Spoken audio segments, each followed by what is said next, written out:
Play for the Sparks. No pun intended. They're 3-0. He is a big reason why, and containing him tonight, certainly a key for the Panthers. Speaking of those keys, let's take a look at tonight's Vinyl Outlet keys to the game. The Vinyl Outlet, Western New York's best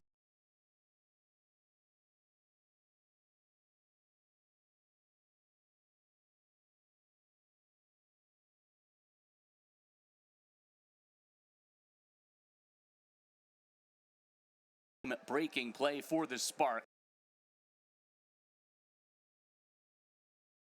No pun intended. They're 3-0. He is a big reason why, and containing him tonight, certainly a key for the Panthers. Speaking of those keys, let's take a look at tonight's Vinyl Outlet keys to the game. The Vinyl Outlet, Western New York's best porch, deck, and fence installations. Well, for the Pioneers, it's about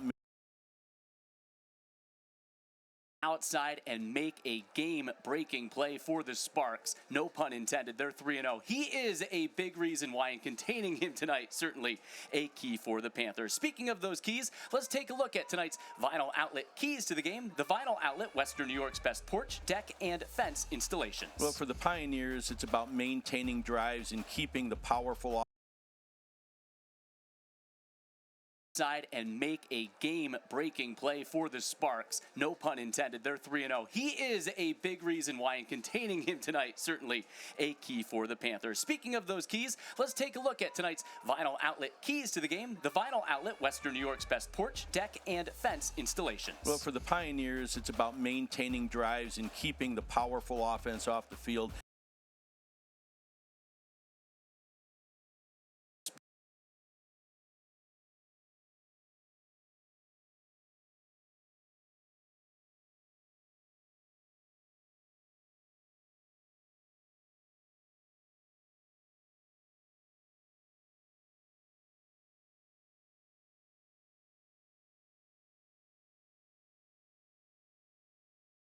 For the Sparks. No pun intended. They're 3-0. He is a big reason why, and containing him tonight, certainly a key for the Panthers. Speaking of those keys, let's take a look at tonight's Vinyl Outlet keys to the game. The Vinyl Outlet, Western New York's best porch, deck, and fence installations. Well, for the Pioneers, it's about maintaining drives and keeping the powerful offense off the field and limiting the big plays by South Park. On the South Park side, it's clock management and fill the gaps, because Pioneer has a big offensive line and they're primarily a run team. These two teams squared off twice last year. Pioneer won both of those games by a combined 52 points. It is a great Thursday night for high school football.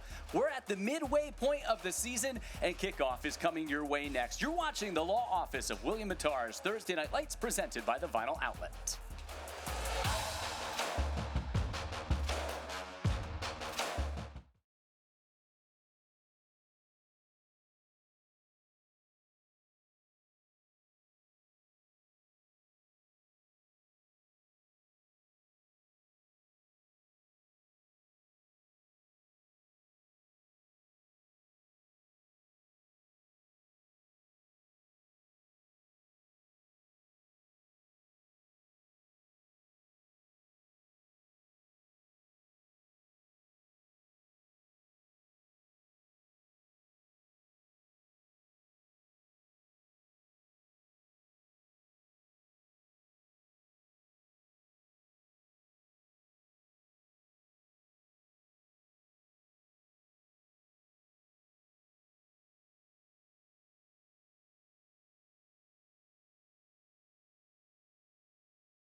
to the William Mattar Thursday Night Lights, live on MyTV Buffalo, presented by the Vinyl Outlet. A pair of unbeaten powers in Western New York meet tonight. What a matchup we have at Robert Rich Sr. All-High Stadium. 3-0 Pioneer visiting 3-0 South Park. A tremendous matchup on Thursday Night Lights. As we welcome you into the broadcast booth alongside the coach Scott Pilkey, I'm Brian Tripp. Last week we were here Thursday night. South Park's running back Adam Nunez, a state record in a single game in the state of New York, 593 yards, 7 touchdowns. More on him in a moment because this is about two great teams outside of a standout individual. Two great teams, two great coaches, and it's going to be a great game this evening for sure. Well, that Pioneer defense will be challenged going against Nunez. Sam Platt, the senior, all Western New York on defense last year. He plays two ways. You see his size right there, 6'5", 225, trying to contain that running back. 4-year starter. The head coach loves him, and you're going to see this kid all night long make big plays for him. Nunez last week, 26 carries, 593 yards, 7 touchdowns, 3 of those touchdowns of 80 or more yards. It was a historic performance. What does he have in store for an encore? Well, you know, last week we saw some of the best creativity out of a young man that we've seen on this program in the 4 years I've been doing it, and I expect that you're going to see more of the same. It's his ability to go inside and outside and make a game-breaking play for the Sparks. No pun intended. They're 3-0. He is a big reason why, and containing him tonight, certainly a key for the Panthers. Speaking of those keys, let's take a look at tonight's Vinyl Outlet keys to the game. The Vinyl Outlet, Western New York's best porch, deck, and fence installations. Well, for the Pioneers, it's about maintaining drives and keeping the powerful offense off the field and limiting the big plays by South Park. On the South Park side, it's clock management and fill the gaps because Pioneer has a big offensive line and they're primarily a run team. These two teams squared off twice last year. Pioneer won both of those games by a combined 52 points. It is a great Thursday night for high school football. We're at the midway point of the season and kickoff is coming your way next. You're watching the Law Office of William Mattar's Thursday Night Lights presented by the Vinyl Outlet.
Pioneer in the white, 3-0. South Park 3-0. They are the team in the red tonight. Our coin toss before tonight's matchup between these two unbeaten teams here in Section 6, Class B2.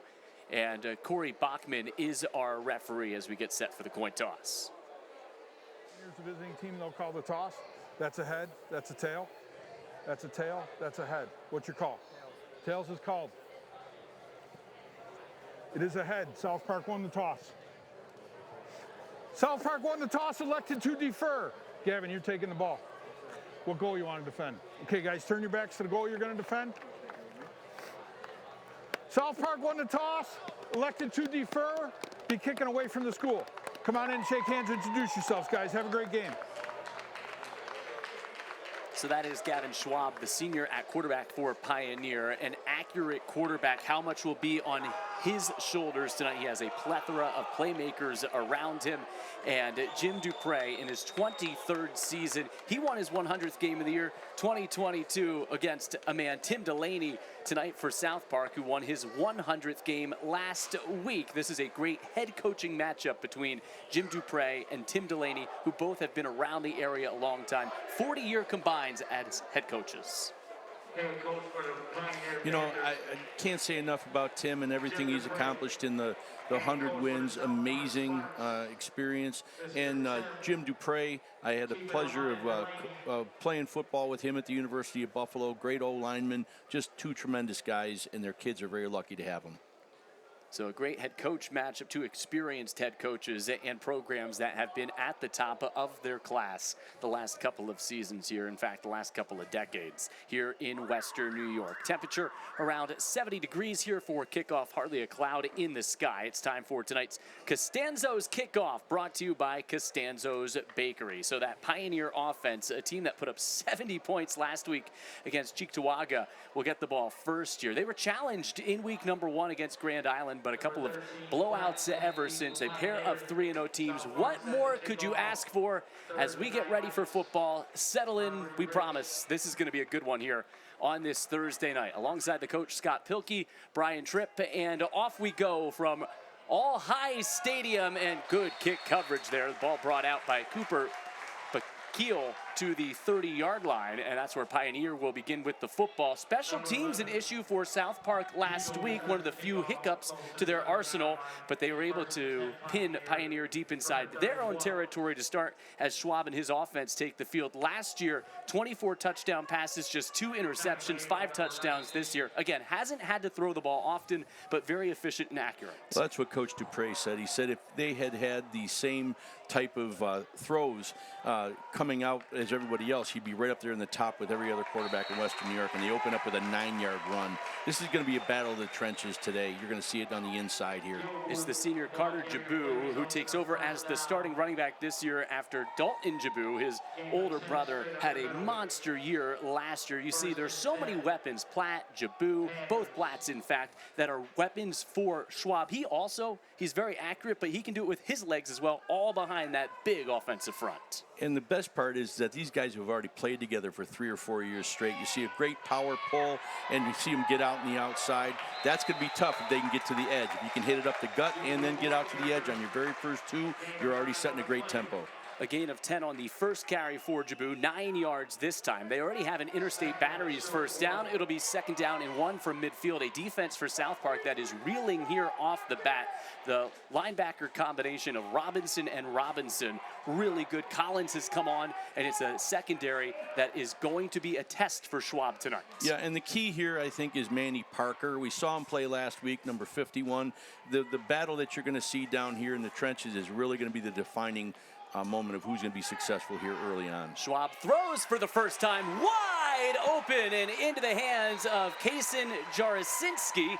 So Schwab in this offense in rhythm here, and quickly 30 yards on the first 3 plays. That's an Interstate Batteries first down to the 40-yard line of the Sparks. Well, and not only are they big up front, in driving the football downfield right now, but their running backs and their fullbacks are huge. And right now you see a great up the middle, you see an outside, and you see a little comeback with a little out route. Nice job. Great opening drive so far. We talked so much about Adam Nunez for South Park in the open. He is the focal point of their offense. I talked to Jim Dupre, the head coach of the Panthers, earlier today. He said there's just so many guys in our offense that can beat you.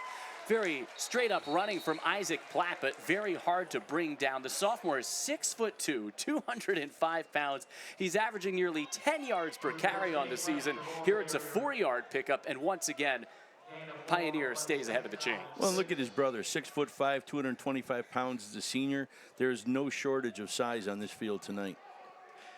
Flat last year as a freshman, nearly 500 yards rushing. He had 6 touchdowns, 7.5 yards per carry. Now, an excellent sophomore campaign, and obviously a much more involved role in that offense. Dalton Jabu last year, 1,400 yards and 22 touchdowns.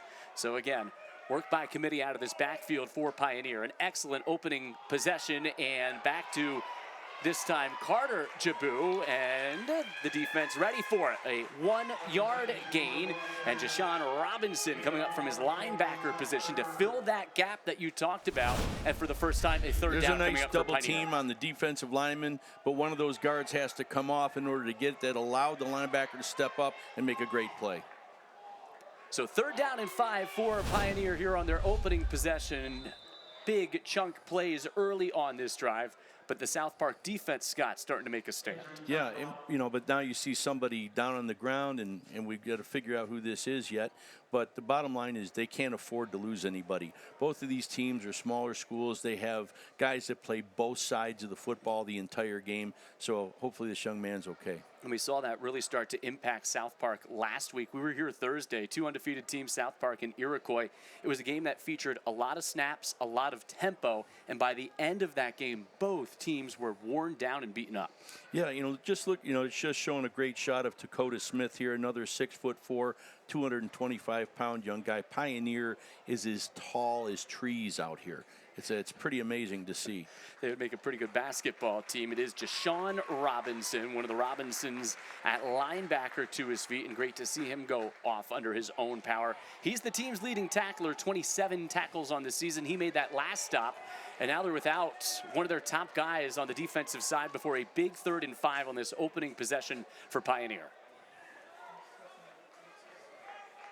Must get to the 30-yard line of the Sparks for the first down. Probably 4-down territory here on this first drive. Not even 3 minutes in, and Schwab goes to the air. He is under pressure. He escapes, stays on his feet, darts upfield, and he is near the marker.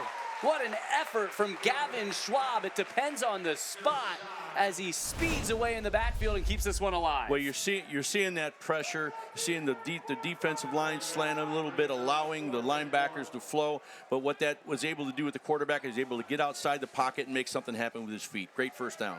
He is spotted, actually, Scott, just a yard shy of the first down. Make it less than a yard. It's going to be 4th and a yard here. That was Kamar Williams with the pressure. He replaced Robinson, and Schwab's going to take care of business himself. He still has the legs going, and it's an Interstate Battery first down. They can't bring down Gavin Schwab. First down, Pioneer. I think what you're seeing here is the discipline of Jim Dupre and how well these guys, how long they've played together. They get up, they don't even wait for the defense to get set. They snap the ball, and they get a great first down there. Well, he talked about one of his keys, your keys as well, ball control and maintaining drives. That's what they're doing here, a 4-minute drive on this opening possession and still going. And it's mistake-free.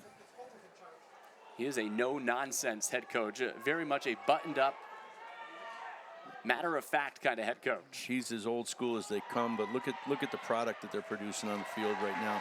Just allowing the young man to run, enough little change of direction with the quarterback, getting the ball out. But right now you don't have to change because they're getting the job done between the tackles.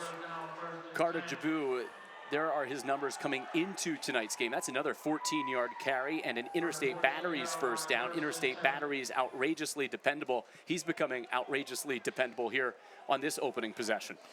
Well, you're looking at guys like Rylan Lavery, who's a 6'3", 300-pound kid, number 72, and you're also looking at Ty Richardson, 6'3", 300 pounds.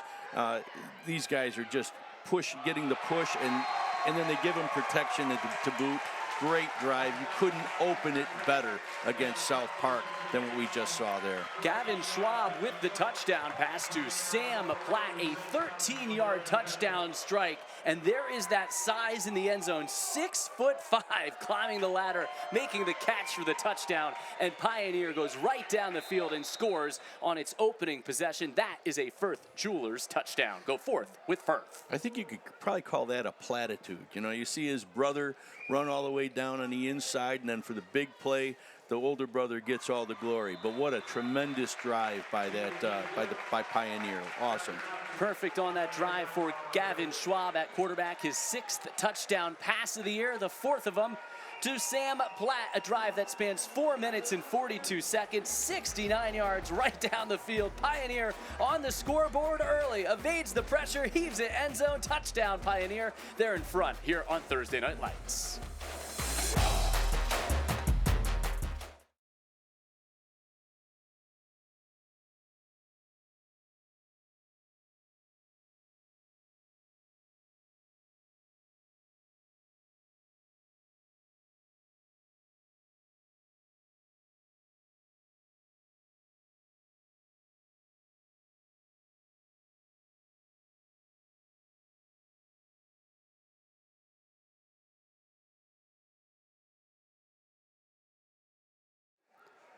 Tonight's closed captioning is exclusively brought to you by Babsha's Pierogi. And there is Sam Platt on the receiving end of that touchdown pass. Had 5 touchdown catches last year, 4 already here in 2024. And in this battle of the unbeatens, that is an awesome opening possession for Pioneer. Again, 9 plays, 69 yards, nearly a 5-minute opening drive, and that is exactly what you hope when you get the football to start a game on script. Well, I've talked about the offensive line, but the key to the success in that first drive was Gavin Schwab and the poise he had. I mean, everything was around him. He got the ball out. The 2 times he threw it, and everything else was based off the run right up the gut. And they were able to pretty much do anything they want to. I think what you saw last week was that you brought a lot of pressure against Iroquois last week. They played a lot of man. They're going to have to get out of man right now because the run game is going to need more run support.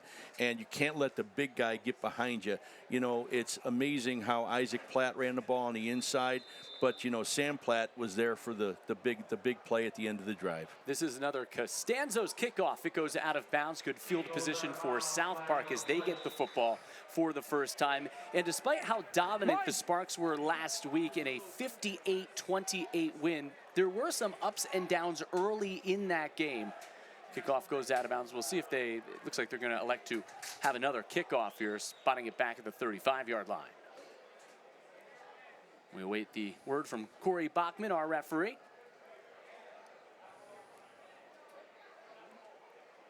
And they are going to back him up to the 35-yard line. So another Costanzo's kickoff coming up, brought to you by Costanzo's Bakery. A 7-0 Pioneer lead. They get the ball. They go right down the field. A 13-yard touchdown pass from Schwab to Platt. No more efficient quarterback in Western New York, maybe the entire state of New York, than Gavin Schwab right now. 6 touchdowns, no picks to start this season. You know, here we saw Platt, running on in the inside. We still haven't even seen Carter Jabu yet, who is also another great player. Great to see. Yeah, that's Deshaun Robinson, who is back on the field after being injured on that defensive possession. He goes horizontal, coast to coast, and takes it all the way out to the 39-yard line. An excellent return by number 11, and great to see him right back out there. Well, and that's what we expect to see out of this. You expect to see a bunch of power and great discipline in Pioneer. You're going to see a lot of speed and a lot of, like we said, no pun intended, but spark on this side of the ball with the offense for South Park. Tried to tiptoe that sideline, actually spot him at the 36-yard line. So now South Park with the ball for the first time here in this football game, and all eyes. There's their quarterback, Jazeer Parsons. All he had to do last week was hand it to the man next to him. That's Adam Nunez, who had a state record 593 yards and 7 touchdowns. We'll see what kind of pressure falls on Parsons' shoulders this week, right to Nunez, and you almost hold your breath wondering what type of spectacular thing he has in his back pocket this time. 3 yards on the opening play. Here is Nunez and that offense for South Park. Parsons, again, has some other weapons. Darrell Collins is wearing number 4 tonight in those red jerseys. Seville Lucas made some big plays last week, and you talk about the size up front. This is also a big offensive line. Yeah, Tarver, Hood, Stewart, all great guys. They had a great game last week. And I just think that you're going to see the matchup come down to this. But again, you've got another guy down. I think that is that Nunez that we're looking at right there. Being tended to at the 39-yard line after a 3.5-yard pickup on first down. And as they tend to him, we can take a look at that Pioneer defense going against that South Park lineup and that offensive starters for South Park tonight. And it is Nunez to his feet. Here is the Pioneer defense. Our starting lineups, by the way, are brought to you by the law office of William Matar. And this is a defense, and you talk about size. They have leaders at all three levels, size at all three levels, but it's the physicality up front you'll be watching in the trenches. Yeah, what you're seeing right now, too, is they run a base 4-3, which is usually backed up by a cover 2. They've got an extra man down in the box to account for Nunez. So here is a 2nd down and 7. Nunez has to go off to the sideline. Darrell Collins, number 4, replaces him in the backfield. Parsons really can beat teams with his legs, and he takes off and shakes his way out to the 45-yard line. He'll be a yard or two shy of a first down. This is an element that South Park has back this year. Noah Willoughby, an outstanding passer last season, but Parsons can do it with his legs. Well, Jazeer Parsons, they said today they've got to get a little bit more out of the quarterback than they had to call on him last week. And as soon as Nunez goes out, they got to call his number. Sets up a 3rd and short for South Park. Now they need a sustained drive here after the opening possession from Pioneer. Look at the big guy they have in the backfield. So you're going to see some of these ISOs that they love to run. They've got a huge, I can't tell who that is right there yet. Push forward. It is a first down from Interstate Batteries. Believe that was Nunez checking right back into the football game. It is 4 yards. You can see his immediate burst, and it's a first down to extend the drive. Yeah, we got a great battle up front already. You can see these guys are really well trained. The right tackle goes up onto the linebacker, and that's why we got a positive run here. Nice job. That's number 50, Chris Stewart, a senior at right tackle for South Park, 6'1", 220. The tackles, Manny Parker and Chris Stewart, paving the way for Nunez. 12 touchdowns on the year, 864 yards after that monster performance last weekend. Tries to follow the pulling lineman to the left side, only 2 yards. And you can tell he's going to need to work for it here tonight against that Panthers defense. Well, the 4-3 with an extra guy down in the box, they're challenging them now to throw the ball downfield against them, which I believe you're going to see. But Hood is a difference maker on the offensive line, and they're going to be using him around. You're going to see him back in the fullback position here in some of the ISOs. They're going to move him around a little bit and take advantage of his athleticism and size. I know you like his ability to move, his athleticism, 6'4", 310 pounds, but really quick on his feet. Parsons gets it to the outside, but slipping on the perimeter to Sean Robinson. It's a 4-yard loss and a 3rd and long now coming up for the Sparks. Even if he maintained his footing, the defense is waiting for him. Well, you see number 57, Joe Sacco, who is a 6'2", 305-pound guy currently playing the fullback. The guy turns around trying to get the ball out quickly, but again, you're getting some pressure up front that they didn't see last week against Iroquois. Watch the secondary. Isaac Platt already an interception, a team-high 20 tackles this year for Pioneer. You saw him break onto your screen on that last replay, number 13. It is a 3rd and long here for South Park. Now, we've yet to see them go downfield. Last week, we didn't see them throw the ball vertically too much. That's got to open up here in order for the Sparks to keep pace with Pioneer. 3rd down and 12. Move the pocket for Parsons, throws on the run and overshoots his intended target. Really no one home on the throw thanks to the pressure. Looking for Robinson. It's incomplete. 4th down coming up.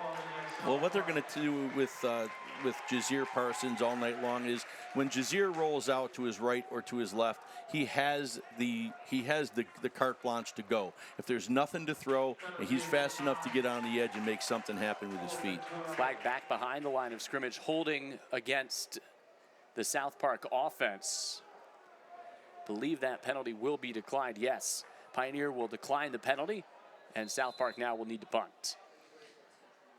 That's the first flag of the night, and you know, so far Pioneer has played perfect football on offense and defense. I think the only penalty they had so far was the kicking out of bounds, but so far they played very well on both sides of the ball. I said they need to punt. Look at this, shy of midfield from the 47-yard line on a 4th down and 12.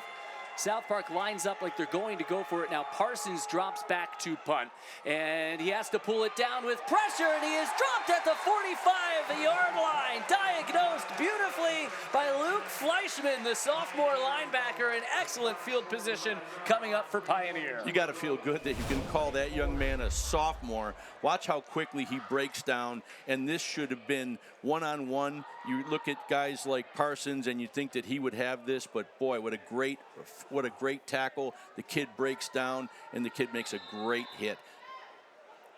Now, is that Nice a designed fake right there, Scott, or did he pull it down because he saw the pressure? I think he pulled it down because he saw that they were going to come back and do a little quick kick with him, but I think he saw the pressure come up, and he had to pull it down.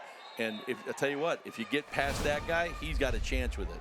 And as we said last week, there was one issue for South Park. It was special teams. Spinning Carter Jabu lunges forward. He's got 5 or 6 on that first down carry. Brought down in the middle of that defense by Robinson. And now Pioneer looks to open up a 2-score lead here in the opening quarter, already leading 7-0. You're going to see the 1-2 punch of Jabu and Platt, and then the kill shot with Isaac. I just love their game plan so far. Establish the run, keep them square, and then move around the pocket a little bit and wait for certain things to open up and just take advantage of whatever the defense is giving you. Does not get credit for the extra effort. It's a 4-yard pickup, 2nd down and 6. And back to Carter Jabu, runs off that right side, keeps his legs going and drags a defender with him. Wow, what a run. Schuster eventually brings him down. Ends up picking up nearly 10 yards on the play, and it's an Interstate Battery's first down. What you're going to see here is a great run, but I want you to keep watching downfield as these guys are blocking 10 to 15 yards downfield and pancaking their people. This is a really physical offensive line that we're seeing here out of Pioneer tonight. And a big reason why Carter Jabu averaged more than 16 yards per carry coming in. He's already over 50 yards on the ground in this football game. 1st down and 10, excellent field position. Can they capitalize? And going back to with that ground game, Isaac Platt. And he stood up after a 2-yard pickup. Yeah, these guys are really pushing the pocket that we didn't see last week. Coach Dupre is going to stick with what's working. I think you're going to see a play-action pass come down here and start to see the other Platt get it. It was amazing how he got into the back of the end zone the last time. The safeties are sneaking up for the run to contain the run, and you're going to see something open up vertically here, I believe. Schwab perfect so far passing. It was a play-action pass that led to the 13-yard touchdown to Platt on the opening possession. They'll stick with Platt on the ground instead, and it's Isaac, the sophomore, kniving and navigating. Give him 5, and it'll be a 3rd and short coming up. Just a great push. They're not going outside the edge. They're just getting inside and then keeping their feet going. And I think what you're going to see here is if they continue to do this, the defense and the two-way go, it's going to start to break the guys down a little bit. You can already see it, the hands on the hips. And now it's Jabu on the toss to the right side. He bolts forward 5 yards. It's an Interstate Battery's first down. You saw the reaction from Tim Delaney there. South Park, what can they do defensively to try to slow down this ground attack? Well, I think right now you got to change up your front a little bit. You got to move the defensive line and bring some pressure to where they're coming. And right now it's A gap and it's C gap on either side of the ball, and you got to be consistent with a cover 3 shell behind it, I believe, right now. Don't let anything get behind you. So you got to bring an extra guy to the places where they've been beating you up so far, which is A gap and C gap runs. Ball spotted at the 19-yard line, rather. That means we're inside the red zone and back inside the Just Pizza delivery zone. Could be the final play of this first quarter. The way it's going, a 7-0 lead for Pioneer. And why not stick with that ground game? And they continue to stay ahead of the sticks. 6 more yards on this carry for the Panthers, and that should take us to the end of a dominating opening quarter for unbeaten Pioneer. Probably the fastest first quarter we've seen in quite a number of games that we've covered so far. Dominant opening quarter. That man, a big reason why. Carter Jabu has the legs churning through 12 minutes of play. Pioneer on its second possession, going right down the field again. South Park has no answers so far as the sun is setting here on this Thursday night. We're at the midway point of the season and a 7-0 Pioneer lead through one.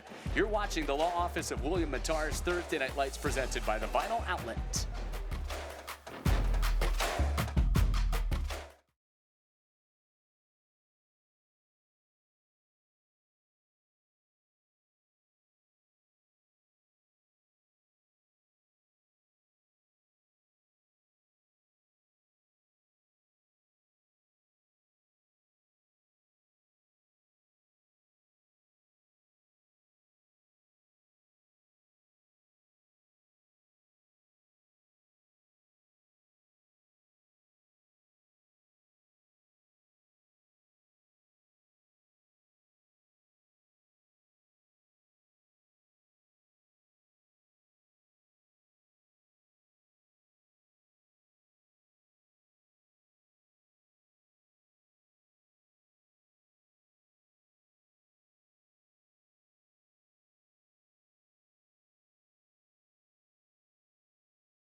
We open up this second quarter inside the Just Pizza delivery zone. Pioneer with the football on their second possession, a 6-play, 69-yard touchdown drive to take a 7-0 lead.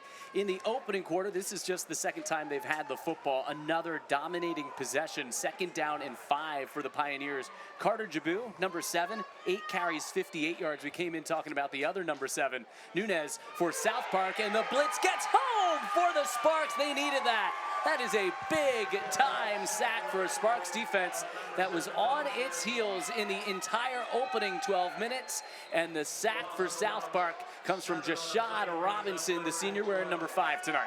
Well, one of the big changes that you just saw is that it's the first time that you've seen Pioneer go in a 2-by-2 without a tight end set in there. And I think that plays into the hands of a very strong blitzing team in South Park, and it obviously did that time. You got to keep max protection in there and keep running the football.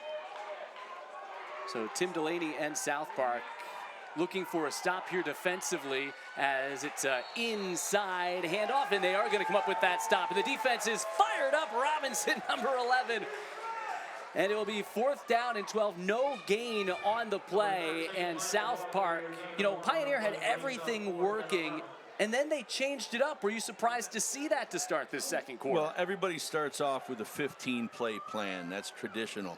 But right now, go back to the 3 or 4 plays that have been working for you for the entire game so far. And right now, I think they got to go back to inside run and hitting them before the speed of South Park can get off the blocks. I think that's what we just saw on the last drive. And we'll see what happens here on this officially 4th down and 11 for Pioneer. Schwab to the air. He's been perfect so far. Perfect no more. Incomplete. Hasinski would have had a long way to go, and South Park to start the second quarter with a statement. Well, you just got away from what was working for you. We're talking about pounding the football, moving the football around. We don't have to throw the ball if you're already running the football like it is, you know? And right now, I just think you can't get away from what took you down the field the first time around. There is a flag on the field. Look at that South Park sideline. It appears the initial signal is against Pioneer, and South Park will take over with the stop. 91 seconds into this second quarter, and really a completely different 91 seconds than we saw in the opening 12 minutes. Yeah, I don't know what happened in that commercial break, but something was said. You know, you've got two great coaches on the sideline over there. You know, Coach Frank Payne and Coach Delaney, and they get into those guys quick, and those kids responded. A nice job by South Park. The penalty actually is going to be against South Park. It's going to be unsportsmanlike conduct, celebrating the stop there. You know, if you're Tim Delaney, you certainly aren't happy with your field position because of that. But I think the energy and enthusiasm, something that you're excited to see after your team got pushed around in the first quarter. Well, you got to have that enthusiasm to the point where it helps you to stop a drive, but you can't be stupid after you stop the drive. You've got to shut your mouth and get to the sideline. In a game like this, especially, Scott, where a pair of 3-0 teams, and they fumble the football in the exchange. Nunez scoops it back up, and then he is planted and dropped down at the 5-yard line. Heavy hit delivered on Nunez by Jacek Sawicki. Almost turned that into something. Disaster, got to the outside, but 21 makes a big tackle. Well, what you're seeing on the defensive side of the ball is a very fundamentally sound defensive front and secondary. They come up, they're tackling well. Nobody hit Nunez like that last week. So you come up with a big stop, but then you have the unsportsmanlike conduct penalty that sets your team back. Now a second down and 15 for the South Park offense. An offense that ran for 655 total yards last week, 593 of those belonging to Nunez. And they've put up big numbers in the first 3 weeks of the season. They're unraveling right here on this possession. It is dropped by Lucas Seville, and 3rd and long now for South Park. Well, South Park has an issue right now because they haven't established any vertical pass threat whatsoever. They've tried one ball that went downfield over plus 10 yards, and it was on a rollout, and it wasn't set up well. Now you've got the flare-outs, but you have the 4-3 defense walking down, and they've got 8 in the box, and these guys are very well trained to come up and make great tackles. See what they dial up here on officially a 3rd down and 14 for South Park. Second time with the football and in the shadow of their own goalpost. Nunez with that extra blocker in the backfield. It's Parsons going downfield and incomplete. Nearly had Robinson out of the slot. 2 receivers down there and just unable to make that catch, Jashawn Robinson. Well, what you just saw in the attempt there has to happen because you had 2 guys get behind the secondary here. It's there. If he just follows through a little bit more, it's there. You got 2 guys in the wrong place, but the ball, and you can get vertically behind him. You just showed him you can do that. That might open up the inside runs a bit more with that play. And Scott, because of those 2 guys being in the same neighborhood, there is Robinson. It almost looked like he pulled up on that play a little bit, fearing contact from his own guy. Tough spot here for South Park. We mentioned the special team struggles this year. And Parsons with the quick kick to get it out of there and just look to move the football downfield. It skips once, and then it is picked up by Carter Jabu.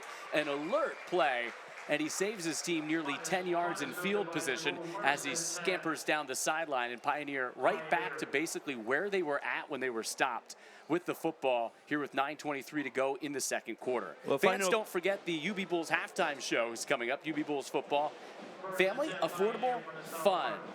Don't forget, we'll have so much coming up at the half, including our Thursday night lights and Friday night rivals highlights from across the country. First half highlights here, and a look back at that historic performance from Adam Nunez and South Park last week. But right now it's Pioneer starting to take over this football game. First down and 10, and right back into the just pizza delivery zone as the little toss play picks up 5 for Carter Jabu. And he's knocked down at the 18-yard line. Scott, sorry, I didn't mean to cut you off. Not at all. I jumped in, and, I think if Coach Dupre, as I was going to say before you just saw the play, you've got to get back to your basics. Rely on your size, rely on your push, because you're going to wear them down, and you're going to have the big play. You don't have to spread them out and be anything but what's working right now, because they haven't stopped you. And Carter Jabu is working for this offense. 9 carries, 62 yards, and a second down and 5, a long 5 here for Schwab in the offense. Jabu to the left side. He's really hard to bring down on initial contact. Picks up 3.5. Dropped at the 15-yard line by Chris Stewart. Chris Stewart's a tough kid, comes off of a block, but they're still getting that +3, +4 yards every time. Now you're in a 3rd and short, run it again. Keep going until they can stop you. Don't take your foot off the pedal. Not to mention, as you look at the trees there in that huddle for Pioneer, when they fall forward, it's an extra 2 or 3 yards, it feels like, on every carry. Yeah, now you're in this diamond position here, this power eye. And to the right side, it is Jabu. And Jabu stays on his feet, uses his hand to balance his way and lunge down inside the 5-yard line. Give him a dozen yards, and it's a first down brought to you by the Express Windows. What you're seeing here is you're seeing a lot of the South Park guys picking themselves up off the ground, and that in itself is an extra repetition. You're getting the offensive linemen are picking up their running back 10 yards downfield. That is a long night ahead for Coach Delaney in South Park if this keeps up like this. I think he actually got a tough spot. Ball spotted at the 5-yard line. First down and goal for Pioneer. And I think it's safe to say the only thing to stop Pioneer so far has been some of their own play calling on that last possession. Yeah, again, I don't know if you can, if you have a vertical game, you got to get out the outline. Oh, nice job out here. Oh, what a pretty play. And it is Schwab. Deja vu to Sam Platt. The second time they've connected, it's another touchdown, and Pioneer takes a 13-0 lead. I think you're seeing great formulaic football here that Coach Dupre just has to trust the rest of the game. That play-action passing game is so tough to stop with the way their running attack is on fire. Well, because Sam Platt, no one's watching him. No one's covering him because everybody else is trying to stop the run. So when Sam Platt goes out into the flat, he's basically unchallenged. Point after try here for Pioneer, which looks every bit an unbeaten football team to this point of the season. And this time the kick is no good. A 13-0 lead for Pioneer. It's been all Gavin Schwab so far. And this offense, 7 touchdowns, no picks. He very rarely misses. And how could you miss when you're throwing to a guy who's 6'5", 225 pounds? A couple of touchdown passes tonight for number 3. We'll be right back.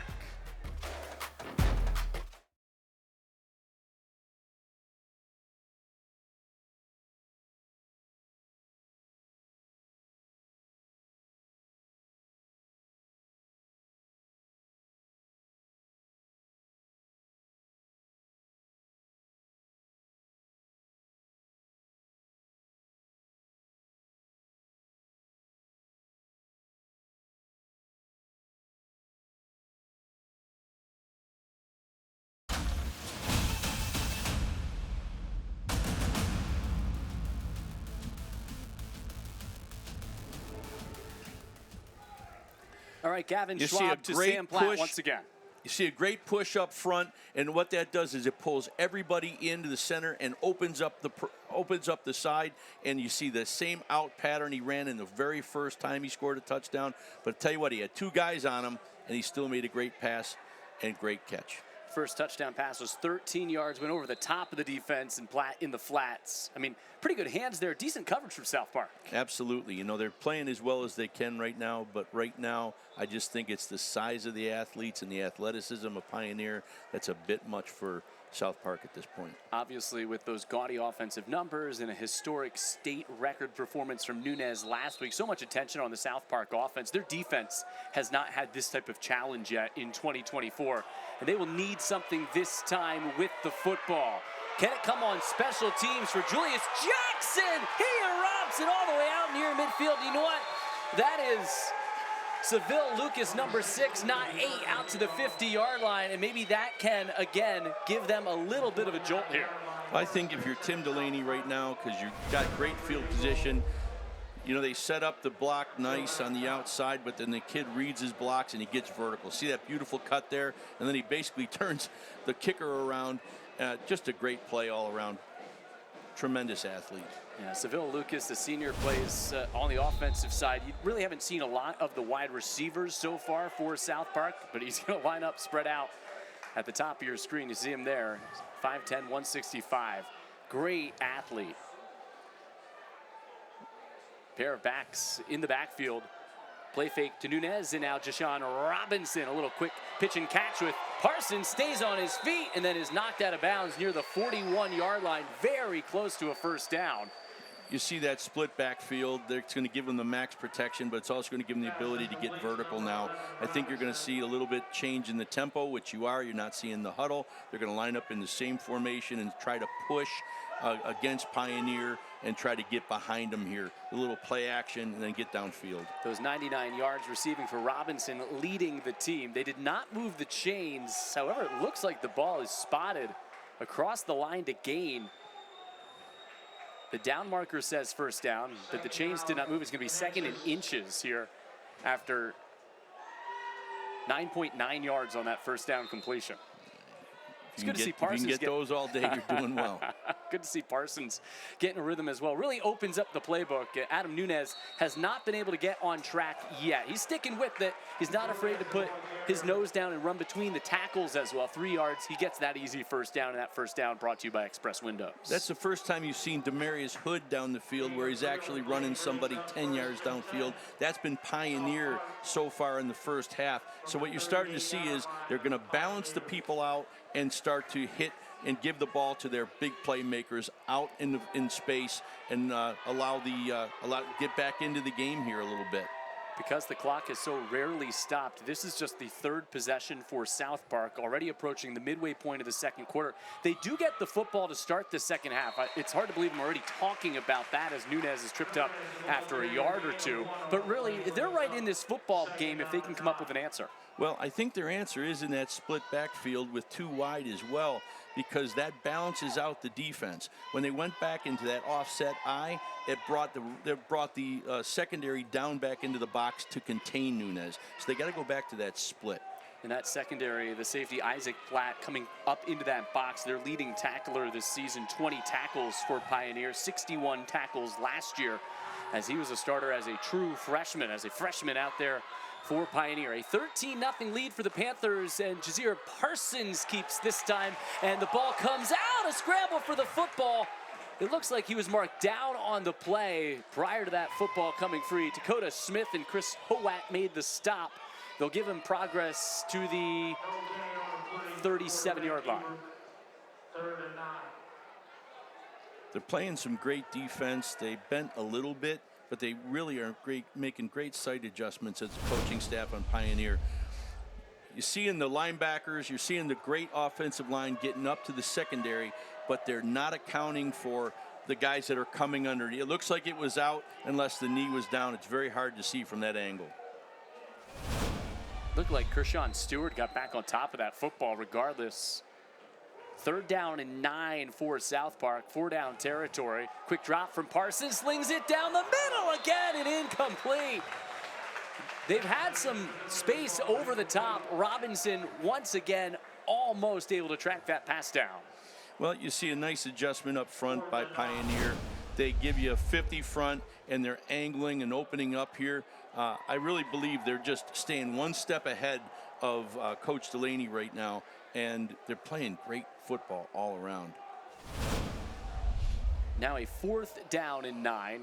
Must get to the 28-yard line for a first down here for a South Park offense. South Park! And they're going to talk it over before this pivotal 4th down play. Under 5 to go. Here in the second quarter, Pioneer in front 13-0, and this is a big play in this football game. Well, if I'm sitting over here with Coach Delaney right now, I got to go where, you know, we've got the option to get them out and you got to get your quarterback outside. You got to also have, I think you can see a little speed option here. You saw it one time last week. I don't know if it went for anything, but this is something you can get out on the edge with two of your great athletes. You might be able to break something here. And that huddle hoping to come up with one of the Vinyl Outlet Defense Play of the Game nominees right here. The Vinyl Outlet, Western New York's best porch, deck, and fenced installations. Nunez so far in this game, 6 carries, just 9 yards. They've held him completely under wraps. Came in as the leading rusher in all of Western New York, 864 yards. Oh, that's just 3 games, obviously aided by the state record 593 last week. But even his first 2 weeks, he had been really good. And remember, this is a team without Brandon Simmons-Bragg right now, who would also factor into that backfield. He's kind of an afterthought because of the way Nunez has started the year. Yeah, I mean, South Park doesn't throw the ball downfield very well just yet, but they're fast enough they can get lucky for one, and that's how fast this team can hit it.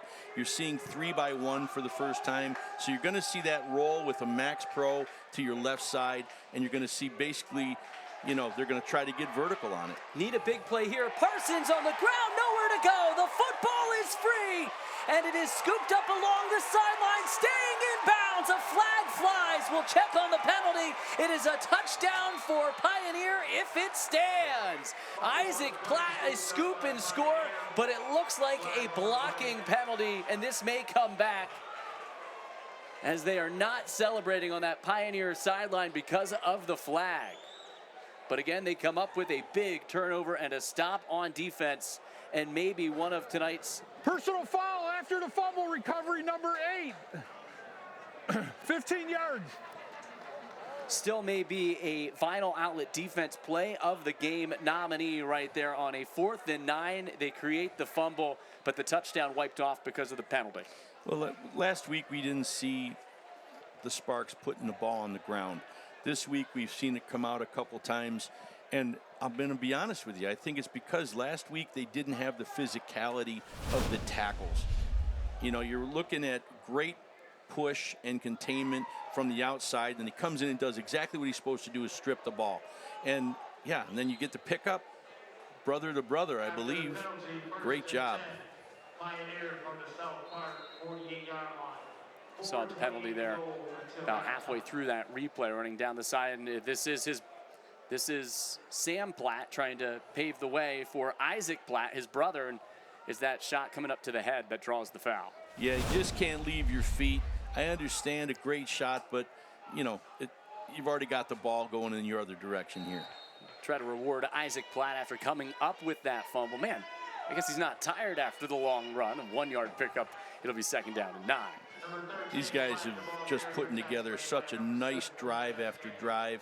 And you see, Coach went and saw, hey, we don't need to go spread. Let's just do what we do, keep a number of guys in the box, and keep pushing, because you're going to see some big breaks here coming up in the next couple minutes, I believe. Obviously, Isaac Platt, a key playmaker on both sides, but Jim Dupre also said he's the guy that keeps him loose. If he ever needs to crack a smile in practice, it's his personality that means so much to this entire football team. Carter Jabu has been the standout so far, pirouettes for 3. They'll spot it at the 45-yard line. 3rd and long coming up. South Park again looks to respond here with 3:35 to go in this opening half. Well, the key thing to the success of Pioneer's offensive line is, even look at Dylan Doty, number 60 there. He's 11th grade, 5'10", 225 pounds. He's getting his hands inside and getting push from his position. Every single one of these guys in the offensive line, they keep their feet going. That is, you can't say that about South Park, because that's what happened when the fumble happened. He had a great block, but he didn't keep his feet. The defensive end came off and stripped the ball in a great tackle last series. Pioneer still has all 3 timeouts as well, so really not a factor here is that clock. 2:56 to go in the half. They may need to use a timeout here. That's a long delay of games called. Took them forever to get to the line of scrimmage, and that takes a 3rd and 6 and an open playbook, and now a 3rd down and 11. A lot more pressure on this offense and Jim Dupre to continue the drive. I think you're going to see a perimeter run, or you're going to see another play action pass back out to Sam Platt. Sam Platt will be involved in this play call no matter what. We had 2 touchdown catches last week already, 2 here this week from Schwab. And now Pioneer with the clock at 2:55 will utilize its first timeout and talk this over as they look for a big third down conversion to extend this drive or at least get them into a fourth and manageable situation. Well, you know, Jim was saying they've been such a quick hitting offense. They haven't had to throw the ball that much, and when they do run, they're breaking, you know, beyond the 5-yard limit, and they're scoring touchdowns. But right now they might be into some new territory where they've got these extended drives where they have to keep them going. And, you know, Jim might be going, I might need to have a little bit something else out there, like spread offense, but stick to what is getting you there so far. Probably too early and too close to talk about their post-game dinner plans in either of those huddles. We thank D.A. Taste for their awesome Mexican food, supplying our crew with everything that they need to fuel up before the game today. That's D.A. Taste. The food was great. We appreciate it. Our crew loved it. We loved it. And it's now a third down and 11-4. That Sparks defense looking for another stop. They will get the football, South Park. Obviously need to find something offensively, but it's still a two-score game with 2:55 to go in the opening half. Schwab has been nearly perfect. Floats it outside and incomplete. Right on cue. He was looking for Sam Platt, and he overshoots him. It'll be 4th and 11. That was a nice adjustment by Coach Delaney. They didn't bite on the play action that time. They kept everything in front of them, and they've got to probably do a little bit more of that going into the second half. That man, Jashawn Robinson, number 11, the senior linebacker, has been all over the field tonight. You can see his speed and athleticism from that position. We've obviously seen it on the offensive side, trying to get him in space in the passing attack. Maybe he's someone that can help anchor that comeback for the Sparks.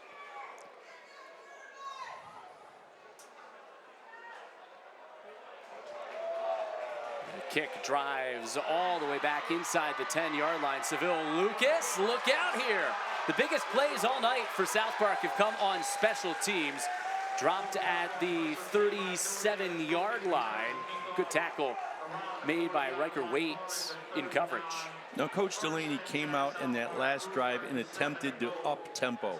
Now you have to go into your 2-minute offense and make it downfield, run the clock down, and get in there for a touchdown going into the half, being down only by 6 or 7. And we'll see if they can when we come back. 13-0 Pioneer, 2:37 to go. Good field position, though, thanks to Seville Lucas, his offense with the football. When we return, you're watching the Law Office of William Mattar's Thursday Night Lights, presented by the Vinyl Outlet.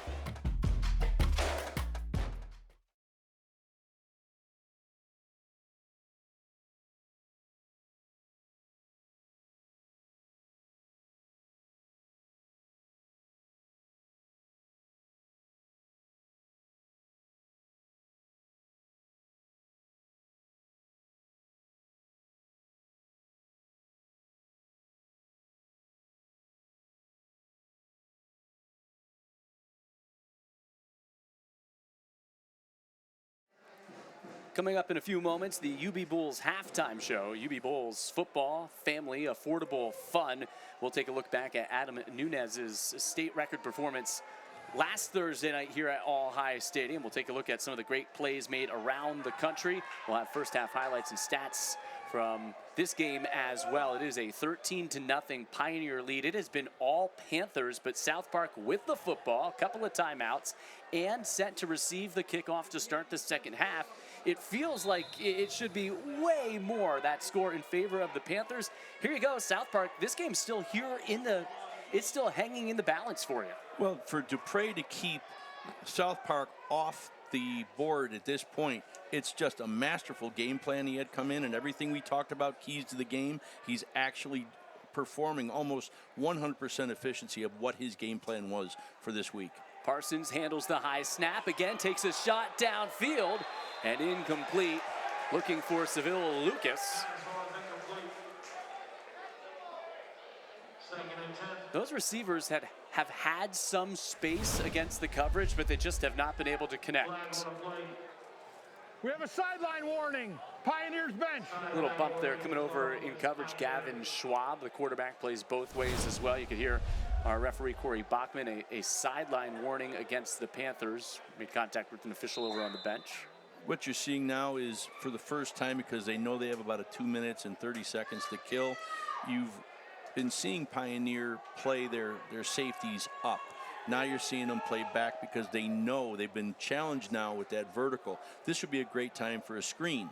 Release up to the linebackers, get a screen, and I mean, you get those guys out in space, we've already seen what they can do.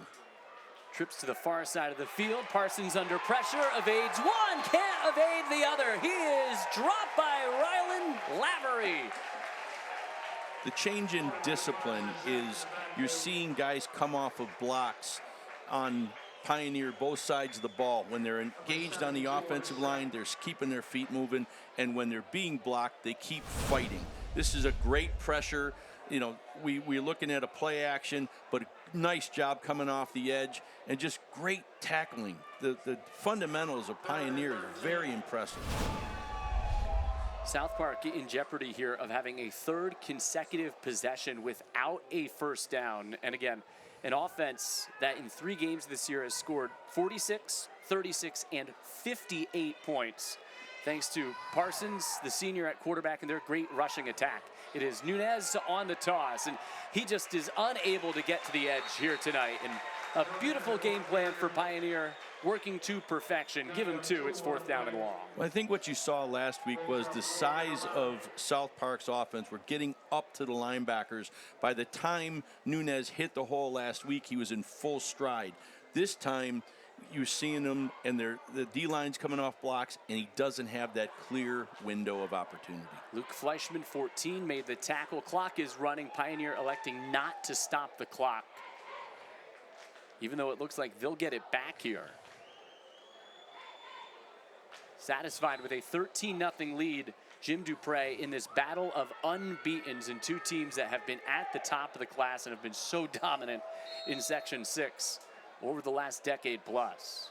Now Dupre will watch as South Park takes a timeout. 47 seconds on the clock, 46 seconds on the clock, and a 4th down and 11. South Park, remember, does struggle with its punting game, so you figure even after the punt, assuming not much of a return, 40 seconds left for Pioneer, and they've got, you know, the focus has been the ground game tonight. Gavin Schwab has a couple of touchdown passes already, and Dupre said if he's asked to throw more, his numbers could be right up there with some of the best in the area. Well, you're seeing why they don't have too many plays compared to everybody else, because they occupy so much time. They eat up so much clock.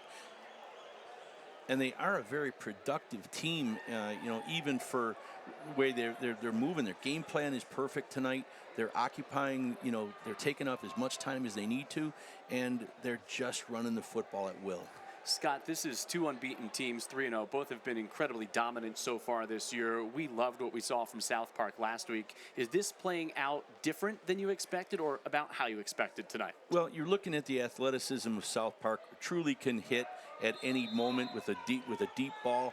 They just got to get lucky once or twice, and that could change the momentum of the game. But Dupre cannot let that happen. So you see him now. He's got his 2 guys back. They're 12 to 13 yards back for a long play. He's going to get the ball back here and at least have one more opportunity. Movement, I think, from Pioneer here as Nunez went in motion. Yes, and that takes a 4th and 11 and turns it into a 4th down and 6. And I would say because of a lack of punting game, South Park probably goes for it here with 47 seconds left in the half. Well, I think so, and I think they'll rely enough on their defense. They, you know, Tim Delaney, he's a wild West guy. You know, he'll go for it on 4th down here potentially if he sees that he's got an opportunity. And he's a South Park High School alum. He graduated in 1998. He has such a connection with the program, with the school, led them to a state title in 2015. Picked up his 100th career win in signature fashion last week. 4th down, and we'll call it 7 here. And Parsons goes to the air, down the sideline, incomplete, in and out of the hands of his intended target. And the defense comes up with the stop. Good coverage by Fleischman. You know, he drops back. He's got time. It's not a bad ball. But again, it's not on point. And last year we talked about that they had Noah Willoughby, who was one of the top quarterbacks in the state with 1,935 yards and 18 touchdowns. You know, they have yet to replace that. And against a team like this, you have to have some type of vertical threat. And right now it's been very one-sided. First time tonight that he looked the way of Donald Porter. Typically wears number 21 in their other colored jerseys. In red, he wears number 1. Unable to haul it in on the sideline, and Pioneer with the football and still 2 timeouts here. 42 seconds left, trying to add to what is a 2-score lead, and on the ground, it is Platt, and he stays on his feet. It's going to take a smattering of sparks to bring him down. He is close to another first down. Isaac Platt, just, any of the contact, it feels like it's coming from those big backs first here tonight. Well, and they're not getting hit until they get to the secondary, and that's the problem for the Sparks right now, is that the O-line is doing a tremendous job occupying the defensive front. And, I just love the way they're playing ball, but then they make a mistake like that. I mean, okay. Schwab dropped the football. Carter Jabu there. I think Pioneer's going to take it to the half unless they use the timeout for a Hail Mary. Very fortunate to get this back. This was, again, it's another ISO play out of that power I. We call it the diamond formation. But, hey, not a bad way to end the first half. 13-0 Pioneer in front thanks to a pair of touchdown passes from their outstanding senior quarterback, the efficient and effective Gavin Schwab. And going twice to his favorite target, the big tight end, Sam Platt, here tonight, capping long drives in a first half that was dominated in the trenches up front for Pioneer. Schwab was hardly hit tonight when he dropped back, the seldom that he did drop back to pass. That's a pretty clean uniform, obviously on a turf surface, but that's a pretty clean quarterback right there after one half of play. Yeah, they haven't made many mistakes. A couple things that they were able to take advantage of early on. Bringing down on defense, they've had a great game plan. Fill the box, change the front, and bring some blitzes on a rare occasion. But they're physical enough and strong enough to maintain the front. Jim Dupre in his 23rd season has his team ahead 13-0 at the half. We have Coach down on the field. Jim, Scott was just talking about the game plan. You have to be really thrilled with the way your team has executed there in that first half with a 13-0 lead. It's okay, but we need to do a lot more. We have to do a lot better. Well, Coach, I'll tell you what, you said you were going to occupy the clock. You said you were going to fill the gaps. You've done it with multiple fronts, and you've been able to keep your secondary down as run support there. Great adjustments, Coach. We'll see. I mean, we still have a full half to play, so we'll have to make adjustments because South Park's a great team, and I know they're going to come out fired up. Jim, what is your message to the team before they come out for the second half? That they better play a heck of a lot better than they just did. All right, Jim, we appreciate it. Good luck in the second half. Thanks, guys. Jim Dupre, the excellent head coach of Pioneer, a man of few words sometimes there, Scott, and a man who's more focused, I think, on the next 24 minutes than the previous 24. That's why he's winning right now. That's why he's winning. All right, we'll be right back with more coming up at halftime. It's the UB Bulls halftime show. All Pioneer in the first half. It's a 13-0 lead thanks to their quarterback and tight ends.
watching the UB Bulls Football Halftime Report. UB Bulls Football. Family. Affordable. Fun.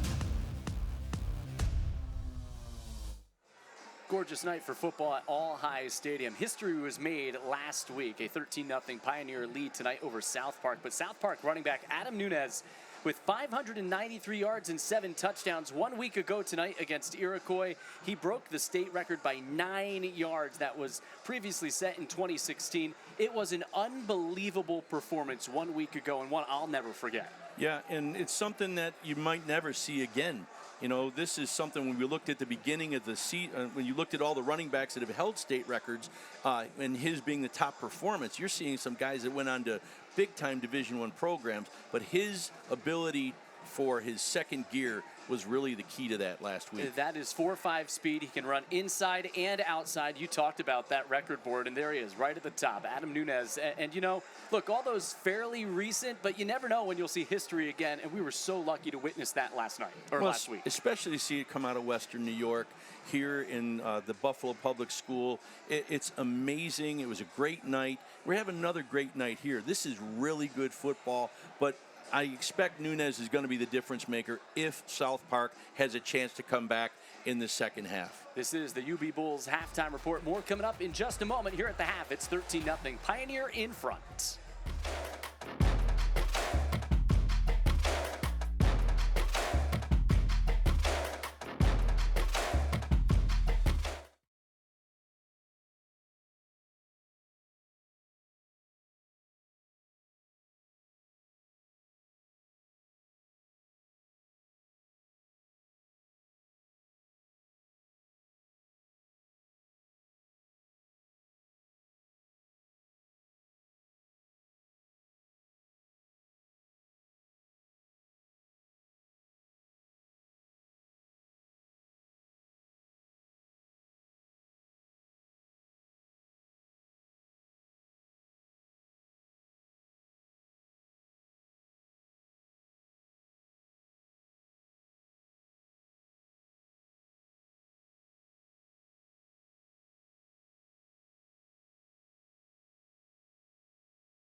Watching the UB Bulls Football Halftime Report. UB Bulls Football. Family. Affordable. Fun. Let's take a look at highlights from across the country on Thursday Night Lights and Friday Night Rivals. The best Thursday Night Lights and Friday Night Rivals highlights from across the country. Day to throw. He's going to hurl it deep downfield, and that ball is hauled in. What a catch by Javian Robinson. Cam Wade with a cut inside the 40. Wade down the sideline. Wade is gone. Cam Wade, this one from 57 yards. To evade the rush, throws it, end zone, jump ball, what a catch! Touchdown, Sam Donovan climbs the ladder and comes down with it. that one a little bit, Aaron. It's one-on-one. He's got him. Got him again. He went up and caught it. What Great a catch. Great catch. Get a number on that man. Is that 19? That sophomore. Strike up the Fairfield Central folk song to Aquarius Shannon. 6'1", 180, a 10th grader, folks. Guy, he's a power lifter guy. A lot of their offense, and one block kick deserves another, right? Still loose. Alamo Heights has it, but still not out of bounds. We can get a couple of points here. Another pitch, and they've got room. Miracle on the Mississippi. You got to be kidding. It's Max Bacon. Scott and I enjoyed that just like you guys did at home. 13-0 Pioneer at the half here from All High Stadium. We'll be right back.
You're watching the UB Bulls Football Halftime Report. UB Bulls Football. Family. Affordable. Fun. Pioneer leads at 13-0 at the half, but South Park will get the football to begin half number 2 here at All High Stadium. Let's look back at the highlights from the first half, and it was Pioneer on the ground early, but the play-action passing game, a 13-yard touchdown pass from Gavin Schwab to Sam Platt, just gets over the head of the defender. Yeah, Gavin does just enough to step up into the pocket and deliver it just over the hands of South Park. You know, look, then you see a broken punt, some pressure. These are the things that are the difference in a very close game. You know, and not everybody's been perfect, but South Park's got to come back out. They do another nice job getting into the back of the end zone. You know, you just got to love what Schwab's doing here. So South Park, though, will get the football to begin the second half. Their head coach, Tim Delaney, joins us right now down on the field. And, Tim, your message to your team as you come out here with the football to start the second half, a great opportunity. You know, we just got to buckle in, play a little bit more physical. Obviously, Pioneer played a good half of football. Well, Coach, you know, everything about your team is based on its energy. We saw some great stuff that you had. I know that they're going to come out playing. What would you say to the guy at halftime? Just to play fast and physical, and hopefully we can make a couple plays. Tim, appreciate it. Good luck. Nice job multitasking by Coach there, too. He had our referee walk by as he was getting ready to coach this second half. His team will get the football. 13-0 our score. We'll see what they can do when they get it. When we come back, second half on the way.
Pioneer the 13-0 lead as we get set for a Costanzo's kickoff, brought to you by Costanzo's Bakery, along with the coach Scott Pilkey, Brian Tripp here at All High Stadium.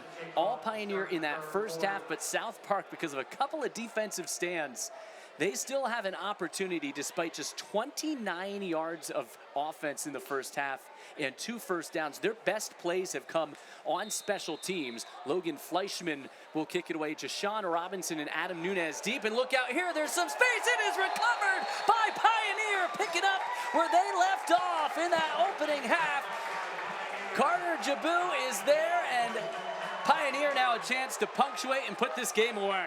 Well, you know, if you're talking about adjustments, that was probably one of the best adjustments that you can see in the first half.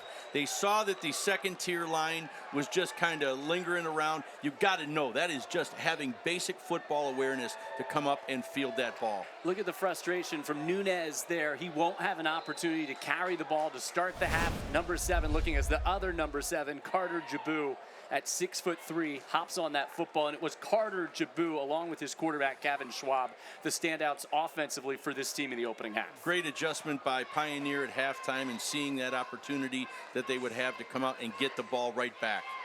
And right back to the ground to start this second half, and another good pickup. They've been ahead of the sticks the entire game because of the running attack. And Gavin Schwab, for one of the first times tonight, using his legs. It's a 6-yard pickup and 2nd down and 4. Well, the great job about that by coming out and number 1 having a great onside kick or a pooch kick to get the ball back, and then to use your quarterback. Now that's going to take off the linebacker's eyes onto your other running back. That's why Jim Dupre wanted no part of our halftime interview. He wanted to get into the locker room to draw that up. Exactly. You know, but coach did a great job so far. Now they're going to get right back to their run game. Kason Jarasinski, the senior, out to the 25-yard line. 6 yards and an Interstate Batteries first down. You know, I have to laugh. He's so serious during the course of a football game. His team, he said, we're not happy with that first half. It was a darn impressive opening 24 minutes, but now they look to put this game away. Well, you got to appreciate, number 1, he's not even wearing any headsets. You know, so the guy has the game in his head. He's seeing it. He's making his adjustments on the fly. He's a very focused man right tonight. And his team with excellent field position after recovering the onside kick. Carter Jabu tries to spin. Jashawn Robinson brings him down. Robinson has been a real bright spot for South Park. Well, and again, the defense isn't playing poorly. They're only down 13-0 going into the into the third quarter. But you just look at these numbers that you read earlier. This is flipped because normally you see the fewer number of plays by Pioneer because they score so quickly. Last week you see huge numbers on the Spark side, and to only have 29 yards of offense is a remarkable job by Pioneer. A lot of time of possession for Pioneer tonight. It's been the tandem of Isaac Platt and Carter Jabu. Platt spins maybe a couple. 3rd and long, and can South Park again come up with a big stop to stay in this game on the defensive side? Well, I think you're going to see 4-down territory here. You're already inside. You know, where your ability to score, you've already shown this 2 or 3 times. I think you're going to see a 3-by-1 formation come out because they just pulled out the tight end. And, you know, they had some success with that late in the second quarter. Kai Peoples, you saw him, 56 up front. 51, Manny Parker. Can they get some pressure as well on Schwab, who's used that play-action game so effectively throughout the course of this football game already? Here he's in shotgun with Isaac Platt on what is a 3rd down and 7. And a running play for Schwab. Gets a block, stays on his feet, takes it in. It's a touchdown for Pioneer. A 21-yard touchdown scamper for Gavin Schwab. He's thrown a pair of touchdowns and now runs one in, and it's a 3-score lead, 19-zip. Really nice. I mean, like we just said, they went into 10 personnel, which is not their normal everyday bread and butter. They spread them out, and they already showed you that there's something that they liked about the spread that is not what South Park was prepared for, and that gave them a one-on-one with a linebacker, and the quarterback won with his feet. Really nice play, great drive. Fleischman for the point after try in a 19-0 ball game. That comes on a 3rd down and 7, no less, and it's 20-0 Pioneer. Great play on special teams. Schwab, the 21-yard touchdown run. That's a Firth Jewelers touchdown. 5 plays, 37 yards, and all Pioneer. And this is the man pioneering that offense. Schwab from 21 yards out. A 20-0 ball game between two unbeatens here on Thursday Night Lights.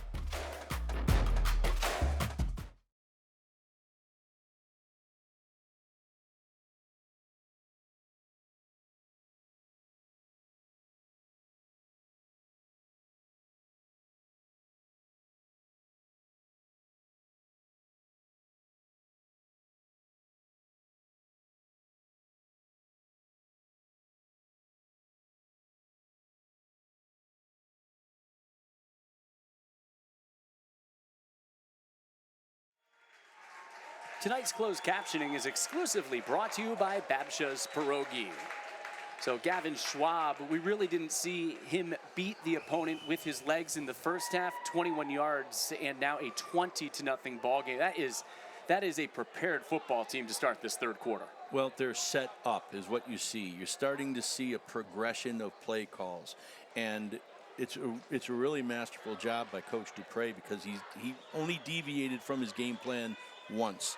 And I think what he was doing was he set up in that 2-by-2 for the second half to see what they lined up in. So when he had that opportunity, he knew he had the quarterback run. It was a great play all around. As a coach, how do you stay in the moment but also think so you're 1, 2, 3 steps ahead of your opposing coach on the other sideline? Well, like I said, last week and a couple other weeks before, you start off with some basic plays, but then you stem off of them, and that's what Dupre has stuck with tonight, and I think he's doing a great job. Nunez had to retreat to handle the high bounce on the kick, nowhere to go. Jabu and Platt with the tackle, and it's been that kind of night for Adam Nunez. Well, your big guys last week were bigger than the other group. This week, it is collision, head-to-head, and right now I just think you see Dupre, nobody's staying on their blocks.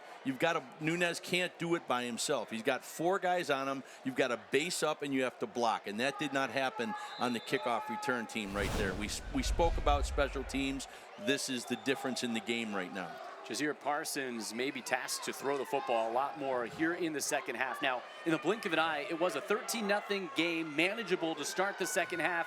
The onside kick, recover the pooch kick by Pioneer, and now you're down 20-0. Comes out throwing the football and throwing on target along the near sideline to the 32-yard line. Catches made by Julius Jackson. A 9-yard pickup. They're going to need to do some things offensively here if they want any chance to come back. Well, this is the first time you've seen him in a 3-by-1 to come out. Obviously, passing now has to be a primary source of scoring, because if you give the ball back to Pioneer, they're going to just chew the clock down. We're already 8 minutes and 41 seconds into the third quarter is our time, and they're just touching the football now. Scott, we've heard that from you a bunch tonight. We'll get it. I have a follow-up after this play. There is Nunez, and there is nothing for Nunez. Ball may have come out there on the play. Our referee, Bachman, dropped something in the backfield. Nunez dropped for no gain, maybe a loss. But you're talking a lot about the 31, the 3-by-1, the 2-by-2. For our audience at home, what are those things that you're describing? Well, those are going to be primarily pass. They spread the defense out. Both of these teams like to load the box on, to stop the run. And basically what you're seeing here is you've got, when Coach Dupre said they have to fill the gaps, that's exactly what they've done. Yeah, you can see in that scrum, Nunez did have that ball punched down, but it skipped right back up to him. Maybe the first thing tonight that really went South Park's way. It's a 1-yard loss. It is a very long one on this 3rd and 1 for Parsons and Nunez in that backfield. And it is Parsons trying to follow Nunez, bounces it to the outside. Wasn't sure about that decision, ends up paying off. He has the first down and a 3-yard pickup. That first down brought to you by Interstate Batteries. Luke Fleischman, we've called his name quite a few times tonight, made the tackle, but Parsons continues the drive, and just the 3rd first down tonight for South Park. What's winning the game up here is not just offense and defensive linemen, but it's leverage. It's leverage and it's finish. And that's what you're seeing out of Pioneer tonight. They're getting their hands inside, and they're clogging the line, and that just slows the feet down of some phenomenal athletes that South Park has. They're used to getting to the second level like they did last week. Pioneer a 20-0 lead, still has not allowed a point in the first half all season long, and Nunez unable to break free. He is brought down in the backfield. Great play coming through to make the tackle, Dakota Smith. And that's a sophomore. You know, this kid wraps him up. It's just, I'm amazed at the fundamentals they have. Unsportsmanlike, number 8 on the defense, 15 yards. That's Sam Platt, a senior who knows a little bit better, and now South Park moving the football. That was a negative play. It would have been 2nd and long. Yeah, you know, and again, it's going to happen on occasion, but so far Pioneer has been playing a really sound football. You know, look at this kid come in. He wraps up a great player, and number 8 is just there. Hey, you don't even need to do anything. You don't need to say anything. You don't need to stand over top of him. That was just a great dominant play by the sophomore. The senior didn't need to come in and say anything. And look, Nunez, his play does talk. You know, over 800 yards coming in, 593 last week. We've obviously talked about it ad nauseum tonight. I know you're excited to stop the kid, but you're up 20-0. The scoreboard is doing the talking right now in this battle of 2 3-0 teams. Right, and you do not want to get South Park cooking again. You don't want it. I mean, right now you have them on their heels. Keep them on their heels. Keep them emotionally just keep them at bay, and you're going to win this football game. Pioneer 44-12 last year over South Park in the regular season, 42-22 in the postseason, and maybe that is the spark Nunez needed. Off he goes. That's his best run of the night, 11 yards, and an interstate battery is first down. Man, when he has space, he can really motor. Well, we saw it last week where they went to the outside or off tackle, and today was the first time that you saw the tackle and the guard hold on to their blocks, and by the time Nunez gets into the second level, he is he cannot tackle that kid. Carter Jabu nearly punched that ball out there. Nunez able to hang on, but they are into Pioneer territory here with 5:50 to play in the third quarter. Jazeer Parsons is pressured, buys some time, fires downfield on the run, and incomplete, intended for Seville Lucas.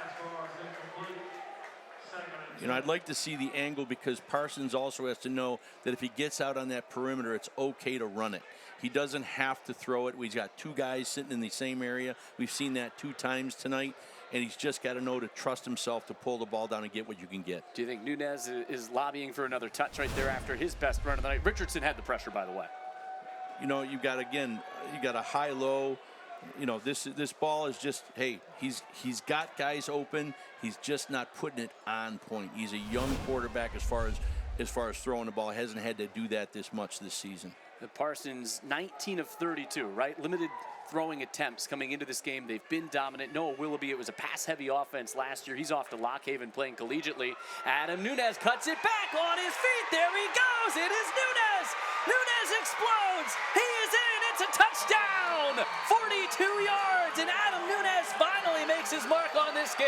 Well, I love that Nunez made his mark on this game, but the offensive line for South Park, that's the first time they woke up the entire game, and they're finally manhandling Pioneer up front. That's exactly what they need to do, and they're back in this football game. We had a touchdown. Dead ball, unsportsmanlike, number 60 on the offense. You want it on the... Demarius Hood, the guilty party. We'll see if they enforce it on the point after try or the kickoff. Well, Adam Nunez, after that unsportsmanlike conduct committed by Sam Platt from Pioneer, 11 yards, 42 yards, and wow, that might have woken number 7 up. Well, we talked about the spark. He is the spark. He is this offense. Like number 60 on the offense will be enforced on the kickoff. Demarius Hood, the guilty party. Well, and Demarius is one of these key guys that opened up that first run to the left. And, you know, this is the first time the offense takes control of it. You can't make mistakes when you open up the holes. You can't put yourself in a bad position to allow Pioneer to take away your mojo. Again, enforcing that on the kickoff. South Park will go for 2 here in a 20-6 game. So it's a 14-point game. Can they cut into that deficit further? And, you know, you can just feel, I'm not saying the momentum swing, but there's a buzz now here at All High Stadium after those runs. Well, especially after the amount of mistakes that South Park has made, you know, to keep themselves in the 20-0 they haven't completed a pass really downfield except one or two. And, and the O-line hasn't been finishing blocks. They just finished blocks on 2 great runs, and they're opening it up for Sparks, for Nunez. They got to do this the rest of the way. And has it again, stays on his feet, he dives, he's in, it's 2.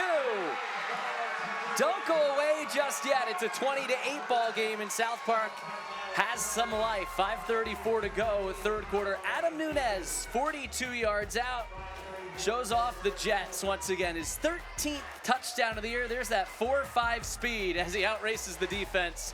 We've got a ball game. Don't go away. This is Thursday Night Lights.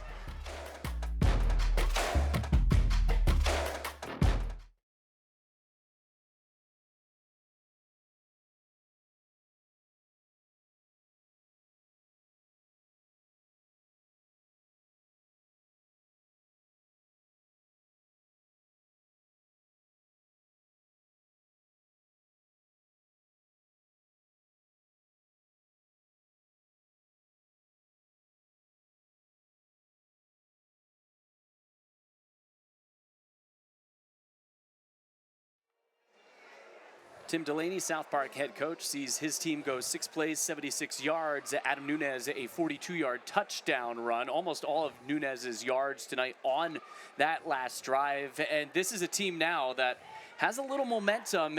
Now can their defense come up with another stop? He rode the hot hand on that last drive.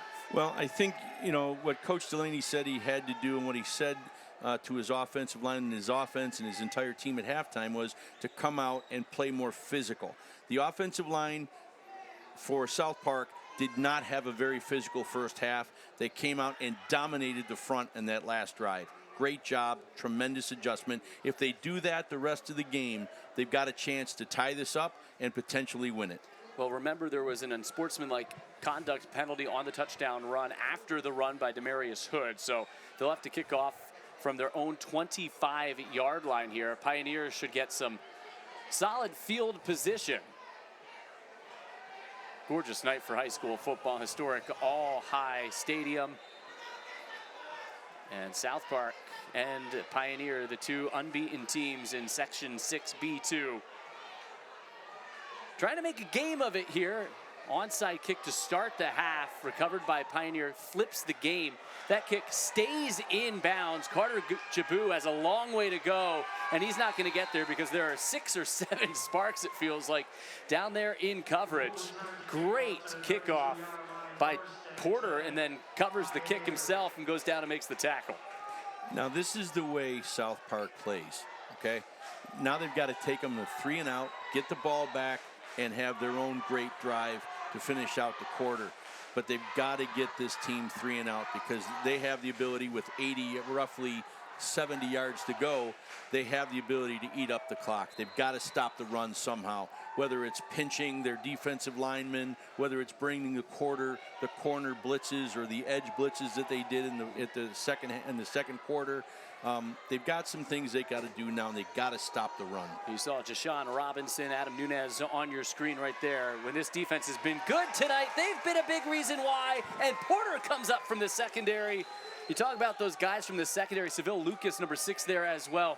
They're needed at the line of scrimmage to slow down this run game. Just 1 yard on that carry. Well, if you're seeing here, Tim is keeping everybody within 10 yards right now to stop that run. They had a multi-layered attack there. Nice job by, the front. They actually got penetration there for the first time. You're seeing the attitude and the toughness of this South Park team start to emerge when they need it the most. That's a senior Mackay Peoples on the wrong end of a couple of lopsided games last year against Pioneer. This game trending that way tonight.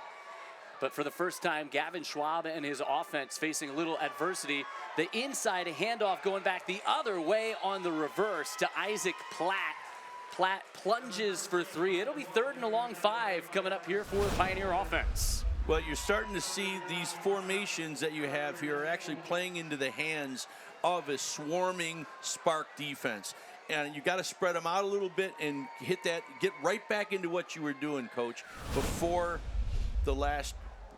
in the last drive that you had that took you all the way downfield and got you a touchdown. It looked like Chris Stewart made a shoe top tackle there to at least create some balance issues for Platte. It is a 3rd down and 5. South Park looking to get the ball right back. What does Pioneer go to here? You got to watch the running ability of Schwab. Already a touchdown run in the second half. Out of this formation in the gun. Pressure off the end. Robinson is there. Down he goes. Great adjustment by Tim Delaney. You know, they ran out of that down inside the red zone for the quarterback keeper. Last time they were in a 2-by-2, and they just brought the edge blitz. They brought in the heat from the outside. Fantastic job. Comes untouched off the edge. Jashawn Robinson drops him for a big loss. There may have been a flag here after the play as well.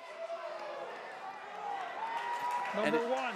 And it is a call going against South Park. So we'll check on the penalty. Corey Bachman with a big call. Did not see the flag on the field. Everyone was celebrating, but a penalty against South Park. And it's going to be a hold, and Pioneer is going to come out of this with a 1st down, it looks like. And that's a shame, because exactly what we said they needed to do, they did. Can bring the edge pressure, get them 3 and out, but now you got to keep your guys rolling. You got to reload and go again. And that's what the coaches have got to be saying right now. Yeah, South Park bewildered here by the call. They actually had already moved the marker back. Now, hard to believe that there's a hold on the defense there, too, with how quickly Robinson came off the edge untouched. Holding number 1. Result of the play, 1st down. So it's on Porter, who would have been in coverage on the outside. Yeah, and I don't think the quarterback had a prayer to get the ball out. But again, you know, structurally all around the field, if you're holding up the guy, you got to keep your hands off the man after 5 yards. And Interstate Battery's 1st down. Interstate Battery's outrageously dependable and just a huge call. It's a big play. Now we got to see. You know, you can't just run the clock out, because now you're playing into South Park's hands. This very series, the very same formation that you used the last series, they had you in a 3-and-out situation. Ride that ground game, and Isaac Platt. Talk about riding. Defenders riding. Platt, who stays on his feet and takes it down inside the 35-yard line. 17 yards and an Interstate Battery's 1st down. Sorry, Coach Dupre. Clearly I didn't know what I was talking about, because they had you in a 3-and-out before the penalty, but that was a great inside run. Just a great ISO. We call that a fullback search. The fullback goes off of the double team, finds his way up into the 2nd level. Really nice, well executed play. Kason Jarasinski does not get many touches, but that is an unselfish play, locating that 2nd level through the hole, number 35, for the lead block on the play. It's a 1st down, and the ball at the 34-yard line now, so Pioneer 2nd life because of the holding penalty. And now looking to go back up by 3 scores here in a 12-point game, and not a lot of room for Carter Jabu. He is tripped up by Adam Nunez, who comes up from his safety spot, stops him after 2.5. They're just going to, you know, I think Coach Dupre just realizes, let's eat the clock here, take away the momentum, because you can't let the Sparks. You got to remember, these guys are playing on both sides of the ball. Number 7 doesn't get a break. He's still coming up to make plays, and right now, Dupre's doing a great job by dampening the excitement of the Sparks with a long drive. Very nice game plan he has tonight. And that's exactly what he wanted to do here, and all of a sudden the clock quickly becoming the enemy of a big play South Park team. Back to Carter Jabu and back into the heart of that defense. Nothing is there for Jabu. Demarius Hood, among others, making the tackle, including Terrell Collins, number 4, the senior. Well, you see the great push, but they're running at the big guy here. You know, when you're trying to get Chris Stewart out of the way, who's at 6'1", 220 pounds, he was stout there, and he blocked everything up, and that didn't allow the fullback to get to the linebacker like we saw it in the previous plays. Already 1 sack on this drive for South Park, but it was taken off the board. Maybe a chance for a Vinyl Outlet defense play of the game here on a 3rd down and 8. They already had a stop, but a holding penalty extended this drive for Pioneer. Maybe 4-down territory as well here for the Panthers. 45 seconds left in the 3rd quarter, and they run it right into the teeth of the defense. And that push that was there earlier for Gavin Schwab and the running game, not there right now. And here is a 4th down coming up, but it may come in the 4th quarter. Now, what you saw there was you saw the 3 wide receivers to the right and a tight end attached to the left. Now, in the last time they were able to spread them out like that, you had a wide receiver off to the left side. So the intent there was to keep the tight end in and run the ball to the weak side. But again, South Park is standing up, and they're sturdy in the second half here. They're doing a really nice job, made some great adjustments, and they're getting off blocks and making tackles now. Both teams score in this third quarter. Pioneer takes advantage of the little pooch kick recovered on special teams to start the second half. South Park, though, punching back. They'll need a stop to start the fourth quarter. Big fourth down when we come back. You're watching the law offices of William Mattar Thursday Night Lights, presented by the Vinyl Outlets.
Good game, good crowd. Scott, who fed our crew tonight? D.A. Taste. It's in the taco. Thank you for supporting our broadcast and our crew, keeping them well fed here tonight prior to tonight's game. A pair of unbeaten 3-0 Pioneer, 3-0 South Park. That was well done. If you don't have a future in broadcast, and you have definitely a future in that. Now we're in the game. It's 20-8. Pioneer in front. But they have a 4th down and 8 right here. Held the ball for 8 minutes and 20 seconds of the third quarter, but South Park outscores them 8-6 thanks to a long touchdown by Nunez, and now this defense looking for another stop. Well, if that happens again in the fourth quarter, they outscore them 8-6. They still, Pioneer wins the game. Battle of attrition here and time management. Gavin Schwab to the air, gets some extra blockers, rolls right, stays on his feet once but not twice. Down he goes, and it is a sack on 4th down and a turnover on downs. And South Park's Jashad Robinson with a free rush at Schwab makes the stop. Well, again, you see the rollout and watch and look at the pursuit. The backside pursuit keeps inside leverage, and it's just a great job. They kept enough over the top. Look at the roll of the safeties. They stayed on their man coverage, gave enough time for the backside pursuit to bring the quarterback down. That is a huge play right here. Huge play. That if they come back, that is the difference maker right there. And some speed and athleticism from that defense. A Vinyl Outlet Defense Play of the Game nominee for sure right there for South Park. It is a team that is fast. It looked like they were thinking a little bit defensively in that first half, just playing instinctually on that last drive. They're much sharper in the second half on both sides of the ball. Great adjustments. We talked about the adjustments by Pioneer to start the half. A throw, it's intercepted, going back the other way. Look out here. Fleischman down the sideline, and he gets it right back for Pioneer. That's a big-time INT against the grain of play. Well, it's a tough call. You're behind, but you've established the run again. You establish your offensive line. You stop them on a big 4th down. You don't need to go back to the pass. But I understand why Coach was trying to do it, because he's got to have more than just a run. Take another look here at Parsons trying to hit a man along the sideline. And the last time they threw this ball, it went for a nice 7-yard gain. But what a great adjustment, sight adjustment for the DB that got beat on it the last time to break on the football. Nice job all around. You actually saw the receiver breaking the route off and extending. Maybe he was expecting a pump fake there and a deep shot after the big stop on 4th down. And now right back to the 20-yard line and on the cusp. In fact, in the Just Pizza delivery zone. 1st down and 10. Pioneer, another opportunity to put it away. Carter Jabu into the end zone. Touchdown, Pioneer! There's that search again, the fullback search. He reads his blocks up front, and the running back watches and adjusts off of the fullback. The fullback reads beautifully. He looks to the inside, holds the inside linebacker, breaks outside, and the running back follows in turn, taking it into the end zone. And that could be the kill shot that ends this football game tonight, especially if they can get the extra point or the 2-point conversion here. So you have the interception from Logan Fleischman, takes it back to the 20-yard line. On the very next play, Carter Jabu into the end zone for the touchdown. 26-8 the score, and likely game, set, and match right there in this battle of the unbeatens. Yeah, they've just done a really nice job with being consistent. You know, they go for it on 4th down. It doesn't go well. You know, you can get down on yourself, but this team doesn't. They come back, they pick the ball, and put themselves right back in a position to be right where they were before the 4th down conversion. Trick play here. Jabu throwing into the end zone, pushing and shoving after the play. And once again, Sam Platt in the face of one of the South Park players, but his team up 26-8 now. Man, this game flipped on a dime right there. South Park had the defensive stop, but the interception, and then Carter Jabu taking it into the end zone. South Park had the momentum. A comeback was brewing, but now it is all Pioneer and Tim Delaney. South Park, they know it over on that sideline. A tough turn of events.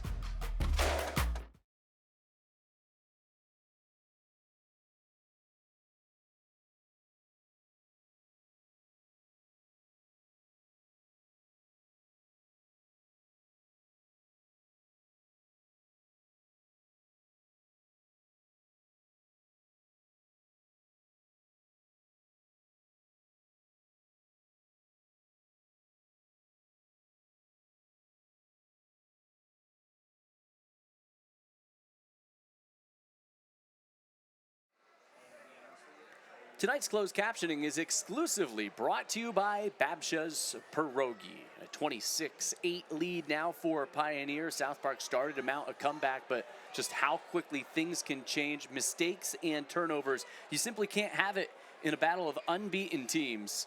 And now 100 yards on the ground here for Carter Jabu after his 21-yard touchdown run that might have just put this game out of reach. Yeah, I mean, just the consistency of how Pioneer has played tonight, their clock ownership, their efficiency of running the ball, and when they do make a mistake, they come right back and take advantage. You haven't seen a letdown in this team yet. The ball does fortuitously roll out of bounds there under the watch of Seville Lucas after another Costanzo's kickoff. Free kick, Jeff. 11:37 to go, 4th quarter, 26-8, an 18-point lead opened up by Pioneer here on the road, along with Scott Pilkey, Brian Tripp, enjoying this matchup of two 3-0 teams here tonight. And Scott, you know, early Pioneer controlled the football game. It's opened up a little bit here in the second half, but they have found a way to now extend their lead back to 3 scores. Well, you know what I really appreciate about what Coach Dupre is doing is that he's able to, if he misses misses a step, he gets right back into stride. And he's done a great job tonight with managing his clock and his play calling. Does a nice job here today. In his 23rd season, he's been on staff at Pioneer since 1993, was named the varsity coach in 2002, and an old teammate of yours at UB. You know him going way back, and his demeanor hasn't changed over the course of 30, 40 years. No, he was a stodgy old offensive lineman back then, even at 18, 19 years old. Look, his team is up, and he's still chomping them. This is an old school football coach, but guess what? His players absolutely love him. He demands excellent. His team has been excellent. 9-2 last year. They outscored opponents 463 to 158. Last year, you know, 28 returning letterman. They had a surprising team that was really young in 2022. Down the field here, and it is caught by Robinson. This time he hangs on, and Parsons puts it in the bucket. Don't look away for a moment because South Park is so explosive, but it's a Pioneer program, Scott, that has been the epitome of what you want to be here in Section 6. Yeah, you know, it's just the consistency. But we said tonight, you never can count out a team with as much athleticism as South Park has. Now, we're looking at Jashawn Robinson on both sides of the ball now. The guy has had a really great defensive game for South Park. He makes a big play there, puts him right back in striking distance here. After an Express Windows first down, Parsons goes for the end zone, and it is caught! And just like touchdown! that, just like that. Seville Lucas hangs on! What a response by the Sparks!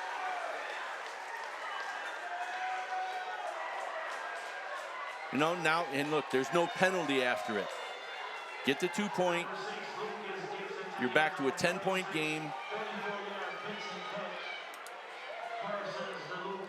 Great job there. And that has to feel good for Jazir Parsons, too. He has just missed on some big plays here tonight. He makes 2 back-to-back there, and it's a first touchdown. Well, you see they hit him in the same spot twice, which is the seam route. They've been off on the seam route all night long. They hit it 2 times in a row there. Great job. And it's a team that always goes forward, too. A 26-14 game, a 12-point game, a chance to make it a 10-point game here. Still a lot of time on the clock if they can continue to play the way they have here in this second half. Parsons taking it himself. He spins. He's going to be close. Looks like just shy of the goal line.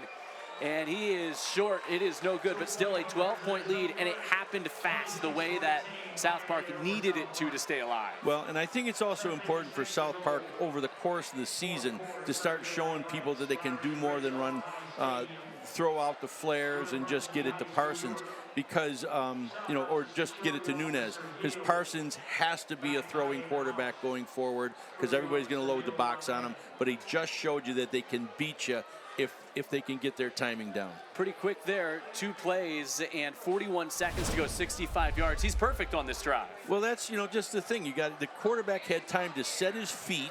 That's the first time he set his feet all day, and the young man actually can throw the football. He set his feet, had great time, and he threw out, and he put it out where no one else could touch it. Now you know why Jim Dupre was so hard on his team. If you're Pioneer, you can't allow this to happen. Let them get behind you. No, but again, this says some great things about how the offensive line came out to play in the second half. If they played like this in the first half, this would be a tie football game right now.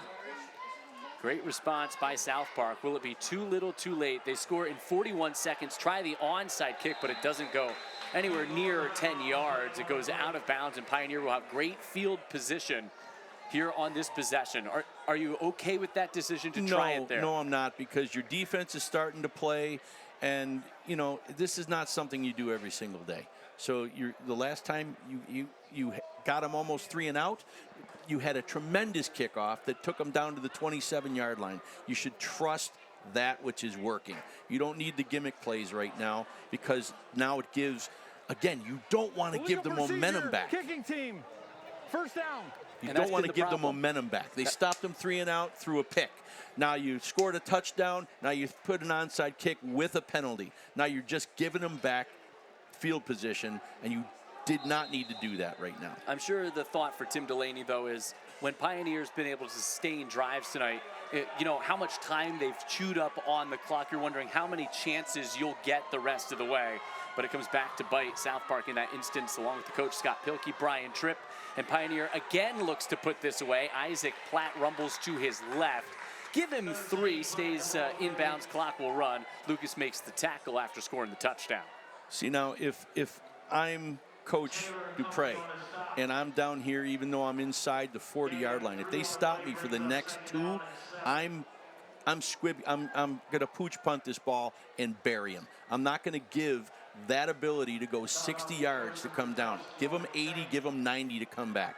But do not give them half a field again. He's hoping for points right here to put this game away. You know, that's a really big missed 2-point try because you stop them here and you know, maybe it's still a 16-point game instead, but you have a 12-point game and anything into the end zone and this thing is over. Carter Jabu trying to put it away. Off to the races again. The big man really can run, and he's down to the 11-yard line.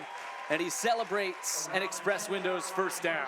Well, that play's been butter for him all night long. That break off to the edge. I didn't catch if it was the fullback lead again, but it really didn't matter. Let's take a look at it. Yes, it was. It was the search. And I'm telling you, that fullback should be getting the game ball tonight because he has broken open this run 5 or 6 times I've seen. So we're giving it, great job by Casson Jaroszynski. I'm going to go with Jaroszynski, but that's okay. Jaroszynski. I'm in Buffalo, New York. All the Polish people, they love this ski. As long as it ends in ski, I got it right.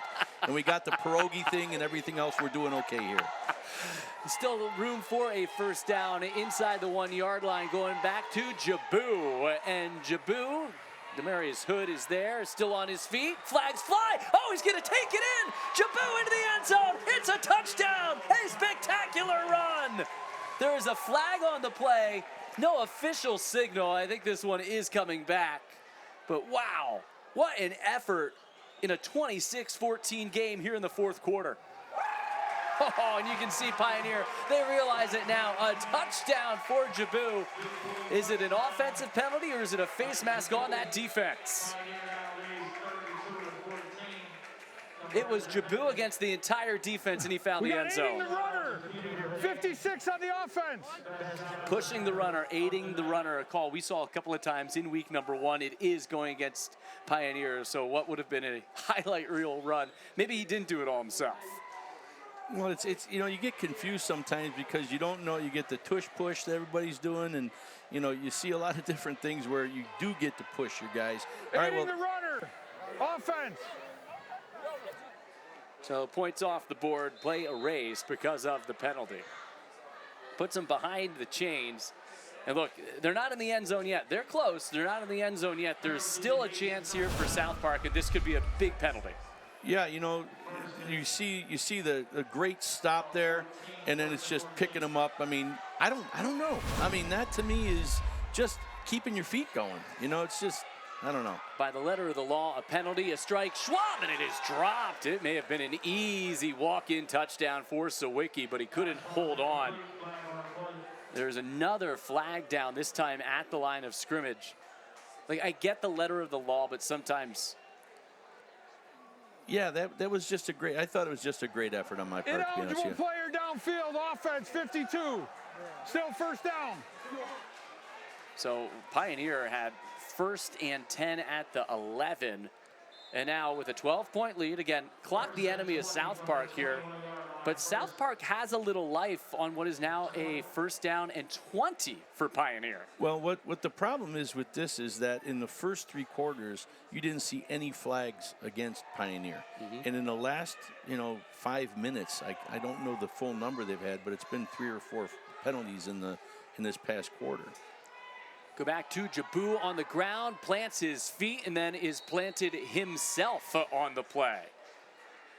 Manny Parker among a couple of players in there. Short gain. It keeps the clock moving. Under 9 minutes to play. Huddle them up. Use every single second while you're down here. Take a couple shots at the end zone. Maybe on the 3rd down. But right now, I would just stay in the huddle for a little bit longer. But talk about a team effort, though. You're asking about stats. Gordon Blaine, our executive producer here, giving us stats and feeding them all night long. Try the run with Isaac Platt, and he knifes his way back near the original line of scrimmage. He's brought down to the 13. It'll be a 3rd and about 11. Now you take a shot. You're in 4-down territory here. You can either run the ball to get half of it. They've got the playbooks open right now because the truth is South Park is having trouble stopping the run, but they've done a great job with their second half adjustments. I've been really impressed with the energy that they've come out with. They've been a lot more competitive up front. They do have a kicker, Fleischman. We've seen him kick a couple of point afters. You know, you're in his range, but is there any value in making a 12-point game a 15-point game? We'll see what the decision is here on a 3rd down and officially 12. Yeah. And the clock now down to 7:45.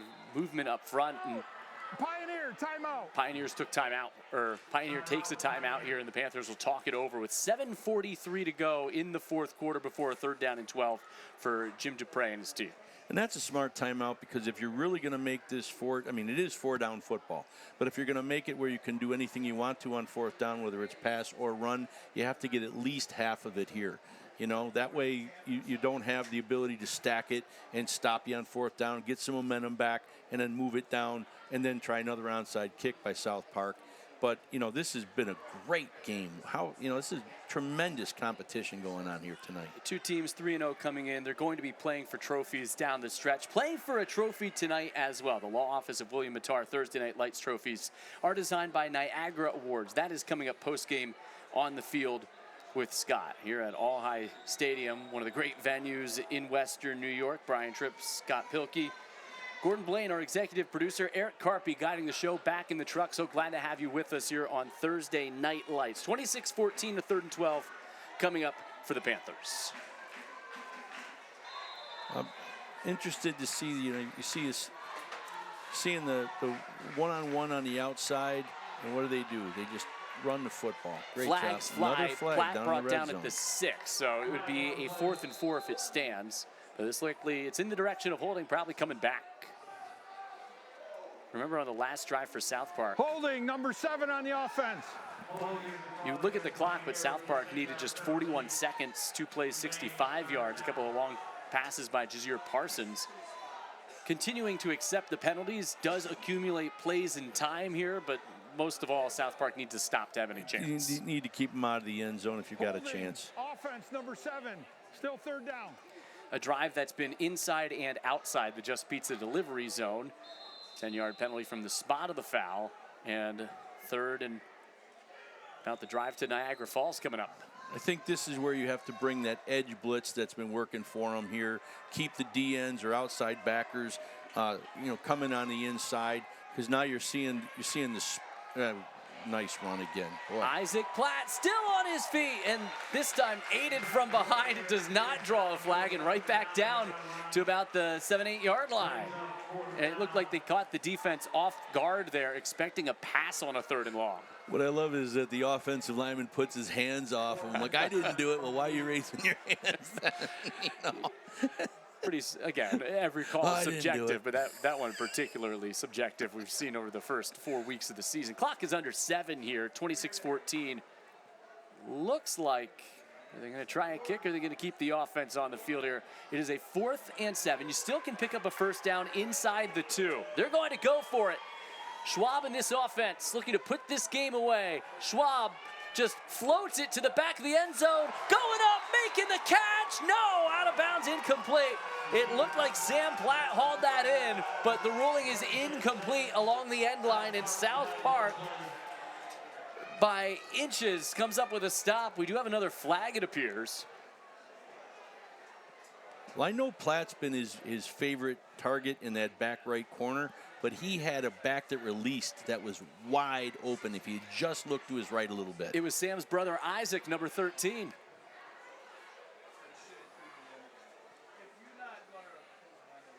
Would have been a walk-in touchdown, yeah, put it away. So after the turnover on downs, personal foul number 1 on the defense. Half the distance to the goal, 1st down. It won't cost them many yards, Scott, but it still is an impactful penalty. Here, all the way backed up, and every yard, every second is precious right now. Yeah, and just got to keep, the kids got to keep their composure, especially when you're still battling.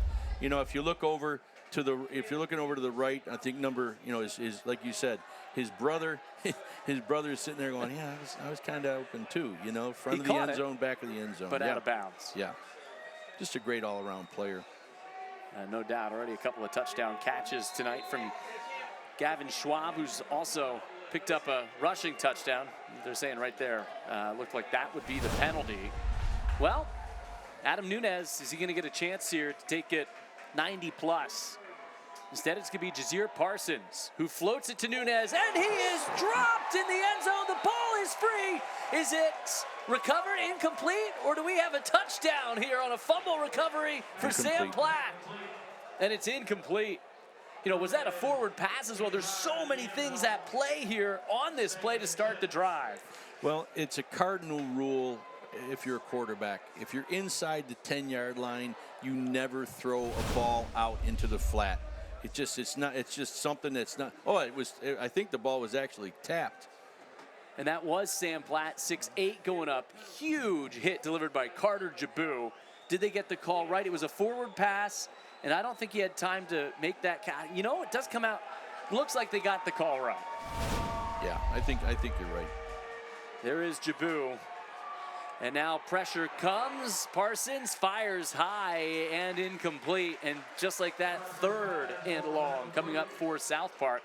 Immediate pressure in his face from Luke Fleischman. You know, they had some magic on this field last week, and they're still playing very, very hard football. They're still competitive.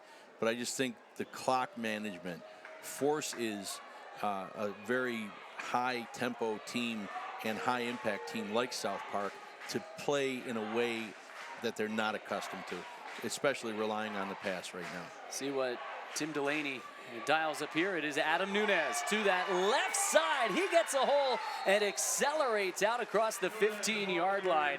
He has enough for an Express Windows first down, 11 yards for Nunez. Most importantly, they continue the drive. They need to go fast, but they continue the drive. Well, he is fast. He's as fast as anything you're going to throw right now. And while the clock is still running, you like you said, we've got 80 yards to go. You've got to get it into the hands of Nunez. I don't care if you pitch him outside. I don't care if you throw him a little out. Nunez, one touchdown tonight, was held under wraps. Just 9 yards rushing in the first half. Exploded in the third quarter, coming off a state record performance last week. Julius Jackson makes the catch, but even that's good for just 8 because sure tackling from that Pioneer secondary. And Pioneer is happy with that result on that first down play. Little tempo here for the offense. Parsons somehow gets that ball to Nunez. That looked like a potential disaster right there. It still is a negative play thanks to Dakota Smith breaking through again as he's done so many times tonight. Yeah, we've had just consistent play from the front line of Pioneer to linebackers to the secondary. They're they're just a really sound football team all around. Yeah, that's probably like supposed to be a Q read or even a play action pass on that. Snap was a little off target. Parsons had trouble with it. Look at the clock. We're under 5 minutes to play here in a 12-point game between a pair of 3-0 teams. South Park not going quietly in the second half, but for the most part tonight, it has been all Panthers. Parsons keeps it himself, started upfield, and then a flag flies on that late hit. He would have been stopped a yard shy of the first down. And a tough call here going to go against Pioneer, and it should be a first down for South Park, brought to you by Express Windows. You know, and dead ball, personal foul, 28 on the defense. Here you got a great tackle by Carter Jabu to ensure the fourth down coming up, and it's negated by just a silly play. Great tackle there, and he comes in with his head down. Yeah. Good call. So Wiki, the guilty party, 21, not 28. So foul, 21 on the defense. After enforcement, first down. Corey Bachman knows he's on TV, so he corrects himself here, and it'll be a first down at the 40-yard line. That brought to you by Express Windows. But look at that clock. It is quickly working against South Park. They still do have 3 timeouts remaining. Parsons trouble with the snap again. Uses his legs to continue the play. Fires on the run and incomplete. That fortunately should stop the clock an extra second or two with the clock on your screen ticked off there. But that could have been complete disaster. Still life for South Park as he looked for Porter coming back to the ball. Yeah, he's got, he rolls outside. And again, you see that wide open field? He's got the ability to run the ball too if he wants to. I know he's trying to make the throw, but that young man had an open field in front of him. 2nd and 10, 4:08 to play. 26-14 Pioneer. trying to stay perfect. Started nearly flawless, back and forth here in the second half as Parsons goes downfield, adjusting. It is incomplete, looking for Porter again, and terrific coverage by Sawicki. You know, it was actually not a poorly thrown ball. It was in the vicinity where it could have been caught. But again, this is not what, you know, actually it was a pretty, you know, it was where the ball should be. They're around where they should be. It's just they're just missing. Just a hair off timing. Don't forget one of our trophy presentations. Scott will be down on the field after the game. 4:03 to go here in this second half. South Park looking for a late miracle after a historic night 1 week ago against Iroquois. Parsons gets it out. Leaping catch is made by Jashawn Robinson, who's had a big night. He's stopped short of the sticks. 4th and 3, 4th and ball game really coming up here for South Park. Got to get it into Nunez's hands. 3-by-1, 2-by-2. The same look that you've been beating him with on the verts. Give it to Nunez. Let him do something here. O-line's got to make a block. They got to get this first down or the game's over with. There's the football. Must get it to the 50-yard line for any chance for South Park to pull off the comeback. It is Nunez in the backfield here with Parsons Scott on a 4th down and 3. You got to put it in his hands. See if he gets an opportunity. Nope, they're riding the senior. Parsons gets it out quick. Catch made down the sideline. Staying up, and finally brought down inbounds, but enough for an Express Windows first down on the completion to Julius Jackson. They're in rhythm here, but again, all short passes because Pioneer is okay with that, with the clock in their favor. Into Panthers territory. Parsons right back to the line. You wonder if a run here from Nunez could catch him off guard. Right on cue, but he stays up, somehow squirms his way for 7 or 8, but pretty good defense there by Pioneer. Yep. You know, right now they've got to go downfield. They just gave him a 2nd and short. Already one unsuccessful onside kick attempt for South Park tonight. At this point with the clock, if they score, and that's a big if against this Pioneer defense, they likely would need an onside kick to get the ball back. Parsons, deep ball. 1 or 2 steps behind the defense was Seville Lucas. Robinson in the area again. 3rd and 2 coming up as they look for the home run shot. You know, no matter what the outcome of the game is tonight, South Park is showing that they do have the ability to get behind people. You know, something that they can spend a little bit more time on in practice. You know, they haven't been out of this game at all. If these two teams play again, it is not out of the question because of this second half from South Park that they can hang with Pioneer, which just was dominant in the first half. Yeah, and it's really become a, you know, it's a balance. Look at him go. Adam Nunez, state record last week, held under wraps in the first half tonight. 13 yards. It's an Express Windows first down. He is a special player. You have to credit the game plan from Pioneer. Great second half. He's showing up when he needs to. Could use a little more help. Parsons has made some big throws. Goes for the end zone here. Way overshoots his intended target, Julius Jackson. Big 6'3" wide receiver. You know, in that instance, give him an opportunity with that frame to make a play. Yeah, you know, I think they're doing everything they possibly can. I respect what Parsons is doing. He's made some nice throws, made a couple nice runs. Even when the ball's been over his head, he's still able to pick the ball up and try to make something. They've got playmakers. Unfortunately, didn't make enough plays tonight so far. And Pioneer really beat up on South Park twice last year. Much closer game here tonight thanks to this second half and the throw to the sideline incomplete for Porter. And it'll be 3rd down and 10, 2:03 left on the clock, down 12. Get the first down, and you got a couple shots, but you're running out of time. Do you like the way Pioneer's playing this defensively? I think they're just playing bend but don't break, and they're very aggressive. You know, they're not letting anything get behind them, or they're trying not to. But you know, it's pointless to run the football right now unless you're handing it to Nunez, and he has the ability to score from anywhere. So I really don't, you know, I wouldn't deny it if you ran the football with him right now to get another first down. Drive extending nearly 4.5 minutes. Right on cue, there's your call, Scott. It is Nunez. Get up on the ball, hustle. Come on. South Park's going to use a timeout, so they'll definitely need an onside kick to get this ball back. A 4th and 3, first things first, they need to pick up this first down. They're back into the Just Pizza delivery zone.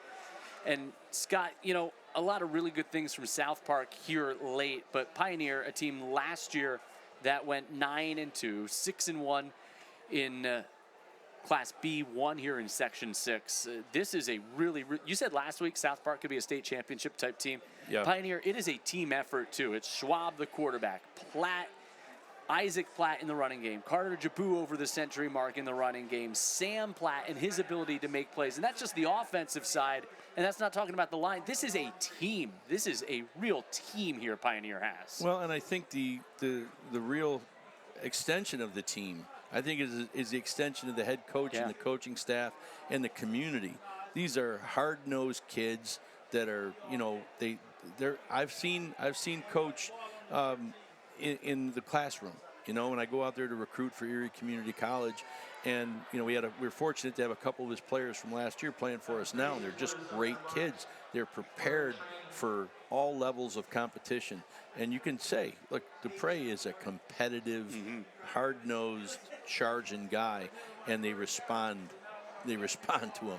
And he's controlled the clock. I mean, against a team like this, that's a heck of an achievement. That's a heck of an achievement. Eliminate those big plays like we talked about at the beginning of the game. Nunez, 15 carries, 101 yards, and almost all of them coming here in this second half. See if they go back to him here on a 4th and gotta have it. 4th and 3 inside the Just Pizza delivery zone to extend this game. They do go to Nunez. Nunez had a hole. It closed quickly. He's to the 10. It appears to be enough for an Express Windows first down. They will move the chains. And South Park just clinging to life here late in this football game. On the ball, baby. They will need an onside kick in all likelihood, unless maybe they punched it in on this play. Here is Parsons, pump fakes, moves the pocket, surveys, slings, tipped, incomplete, and then intercepted on the ricochet. Yes, it is picked off by Isaac Platt to seal it for Pioneer. Well, it's the way it should end. You know, the Platts have been the dominant force in this game, and you know, they've been scoring in your end zone, and they took it away in their end zone. It's a really nice job all around. Very, very good, complete football game by Pioneer. Great game plan, and he executed it to near perfection tonight, and so did their players. 92 seconds to go. Pioneer celebration will be underway. We'll come right back to put a bow on this one. Final 92 seconds here on the law office of William Mattar's Thursday Night Lights, presented by the Vinyl Outlets.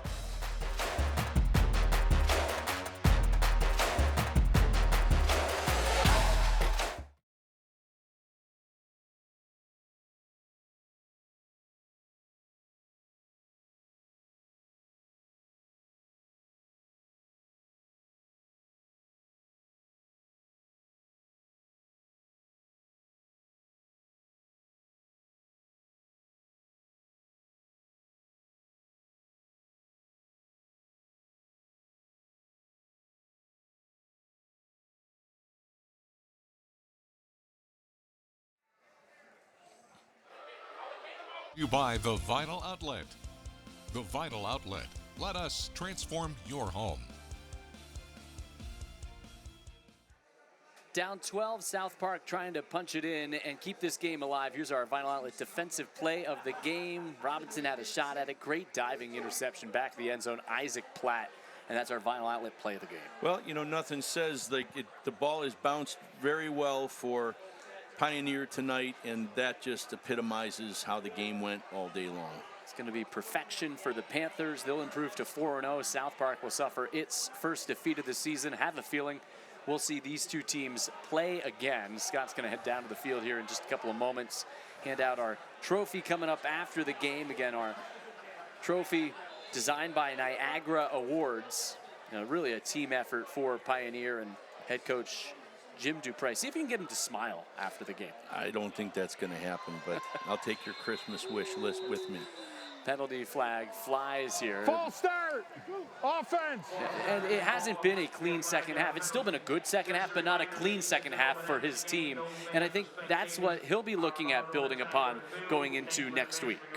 Well, you know, both of these teams, they do certain things so well And, you know, Coach Delaney is not far off.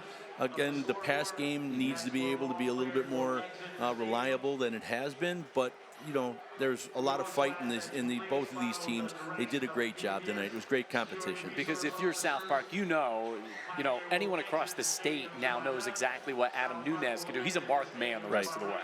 Right. And he still was able to run for over 100 yards tonight, basically all of it here in the second half. Well, I just think it comes down to a matter of weapons. You know, you're talking about South Park has some great players, but boy, you know, I just see the size and the consistency of play calling and time management was really the difference here. They kept the playmakers of Sparks on the sideline or on the defensive side of the ball. Carter Jabu, 18 yards. He adds to his impressive total in a battle of the number 7s toting the rock tonight. Yeah, they just did a great job. Again, time management, and they stopped the inside run that really broke the back early of Iroquois last week. Nunez just did not get to the level where he had, and I don't know if you ever will again, 593 yards in one game. But, you know, I think that Pioneer did a great job stopping him before he got his motor going into the second level.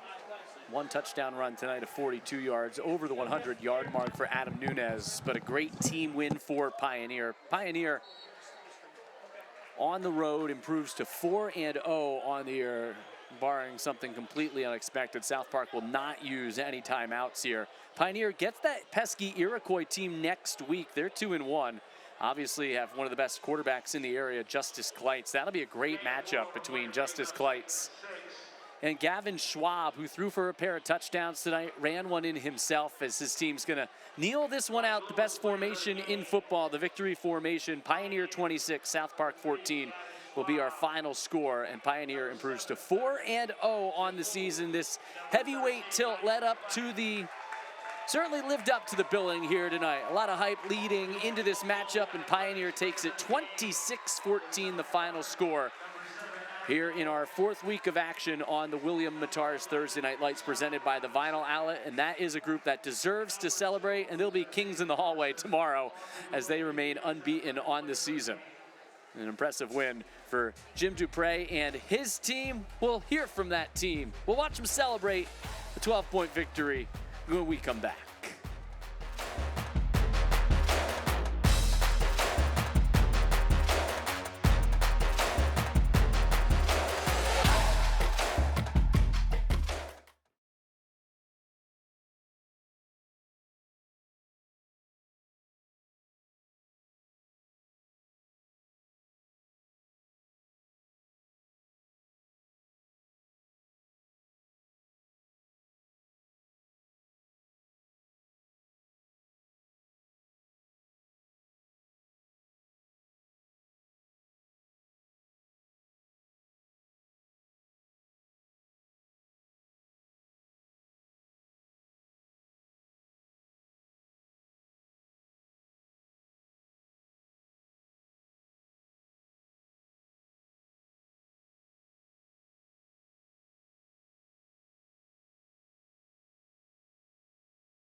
Pioneer goes wire to wire tonight to remain unbeaten. 26-14, never trailed in this game. Carter Jabu, 21 carries, 148 yards among many standouts for that Panthers team that's now 4-0 after defeating South Park, which was unbeaten coming in. A big win for the Panthers, and Scott is with the winning team.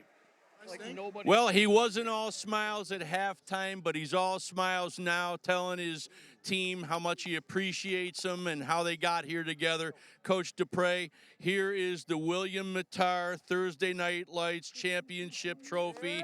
Congratulations. Coach, you got anything you want to say here before we break for the night? I got to be honest, I'm telling you, this was a proud moment for this team, for this program. We had to play together as a team. We played as 33 strong tonight, and that's how you win championships right there. We had a lot of times when we faced adversity, and we just kept playing. Super proud of you guys. Love you guys.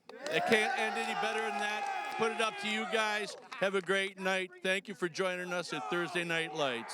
Scott, that is a great way to wrap it up. Pioneer improves to 4-0 on the season. Schwab, a couple of touchdown passes, and as we detailed there down the stretch, able to make enough big plays on offense and defense. Really a dominant performance by the Panthers. As they celebrate their unbeaten, they may see that Sparks team again, though, here down the stretch. Great work by our entire crew, especially Scott all night long up here in the booth. We appreciate everyone tuning in to tonight's game. Our next game is Saturday, October 5th, a special production of Thursday Night Lights, St. Francis and Canisius. And that's a 2 o'clock start, Saturday, October 5th, between St. Francis and Canisius, our next presentation of the William Mattar's Thursday Night Lights presented by the Vinyl Outlet. But Pioneer tonight here at All High Stadium, a performance that certainly will carry through the hallways of school tomorrow and over into the weekend. This is a really, really good football team that has a chance to make a deep run this season. They are 4-0. For our entire crew, I'm Brian Tripp saying so long. The Panthers win it 26-14, our final here tonight. Pioneer over South Park. Thanks for tuning in. The highlights will take you on out. This has been the law offices of William Mattar Thursday Night Lights presented by the Vinyl Outlet.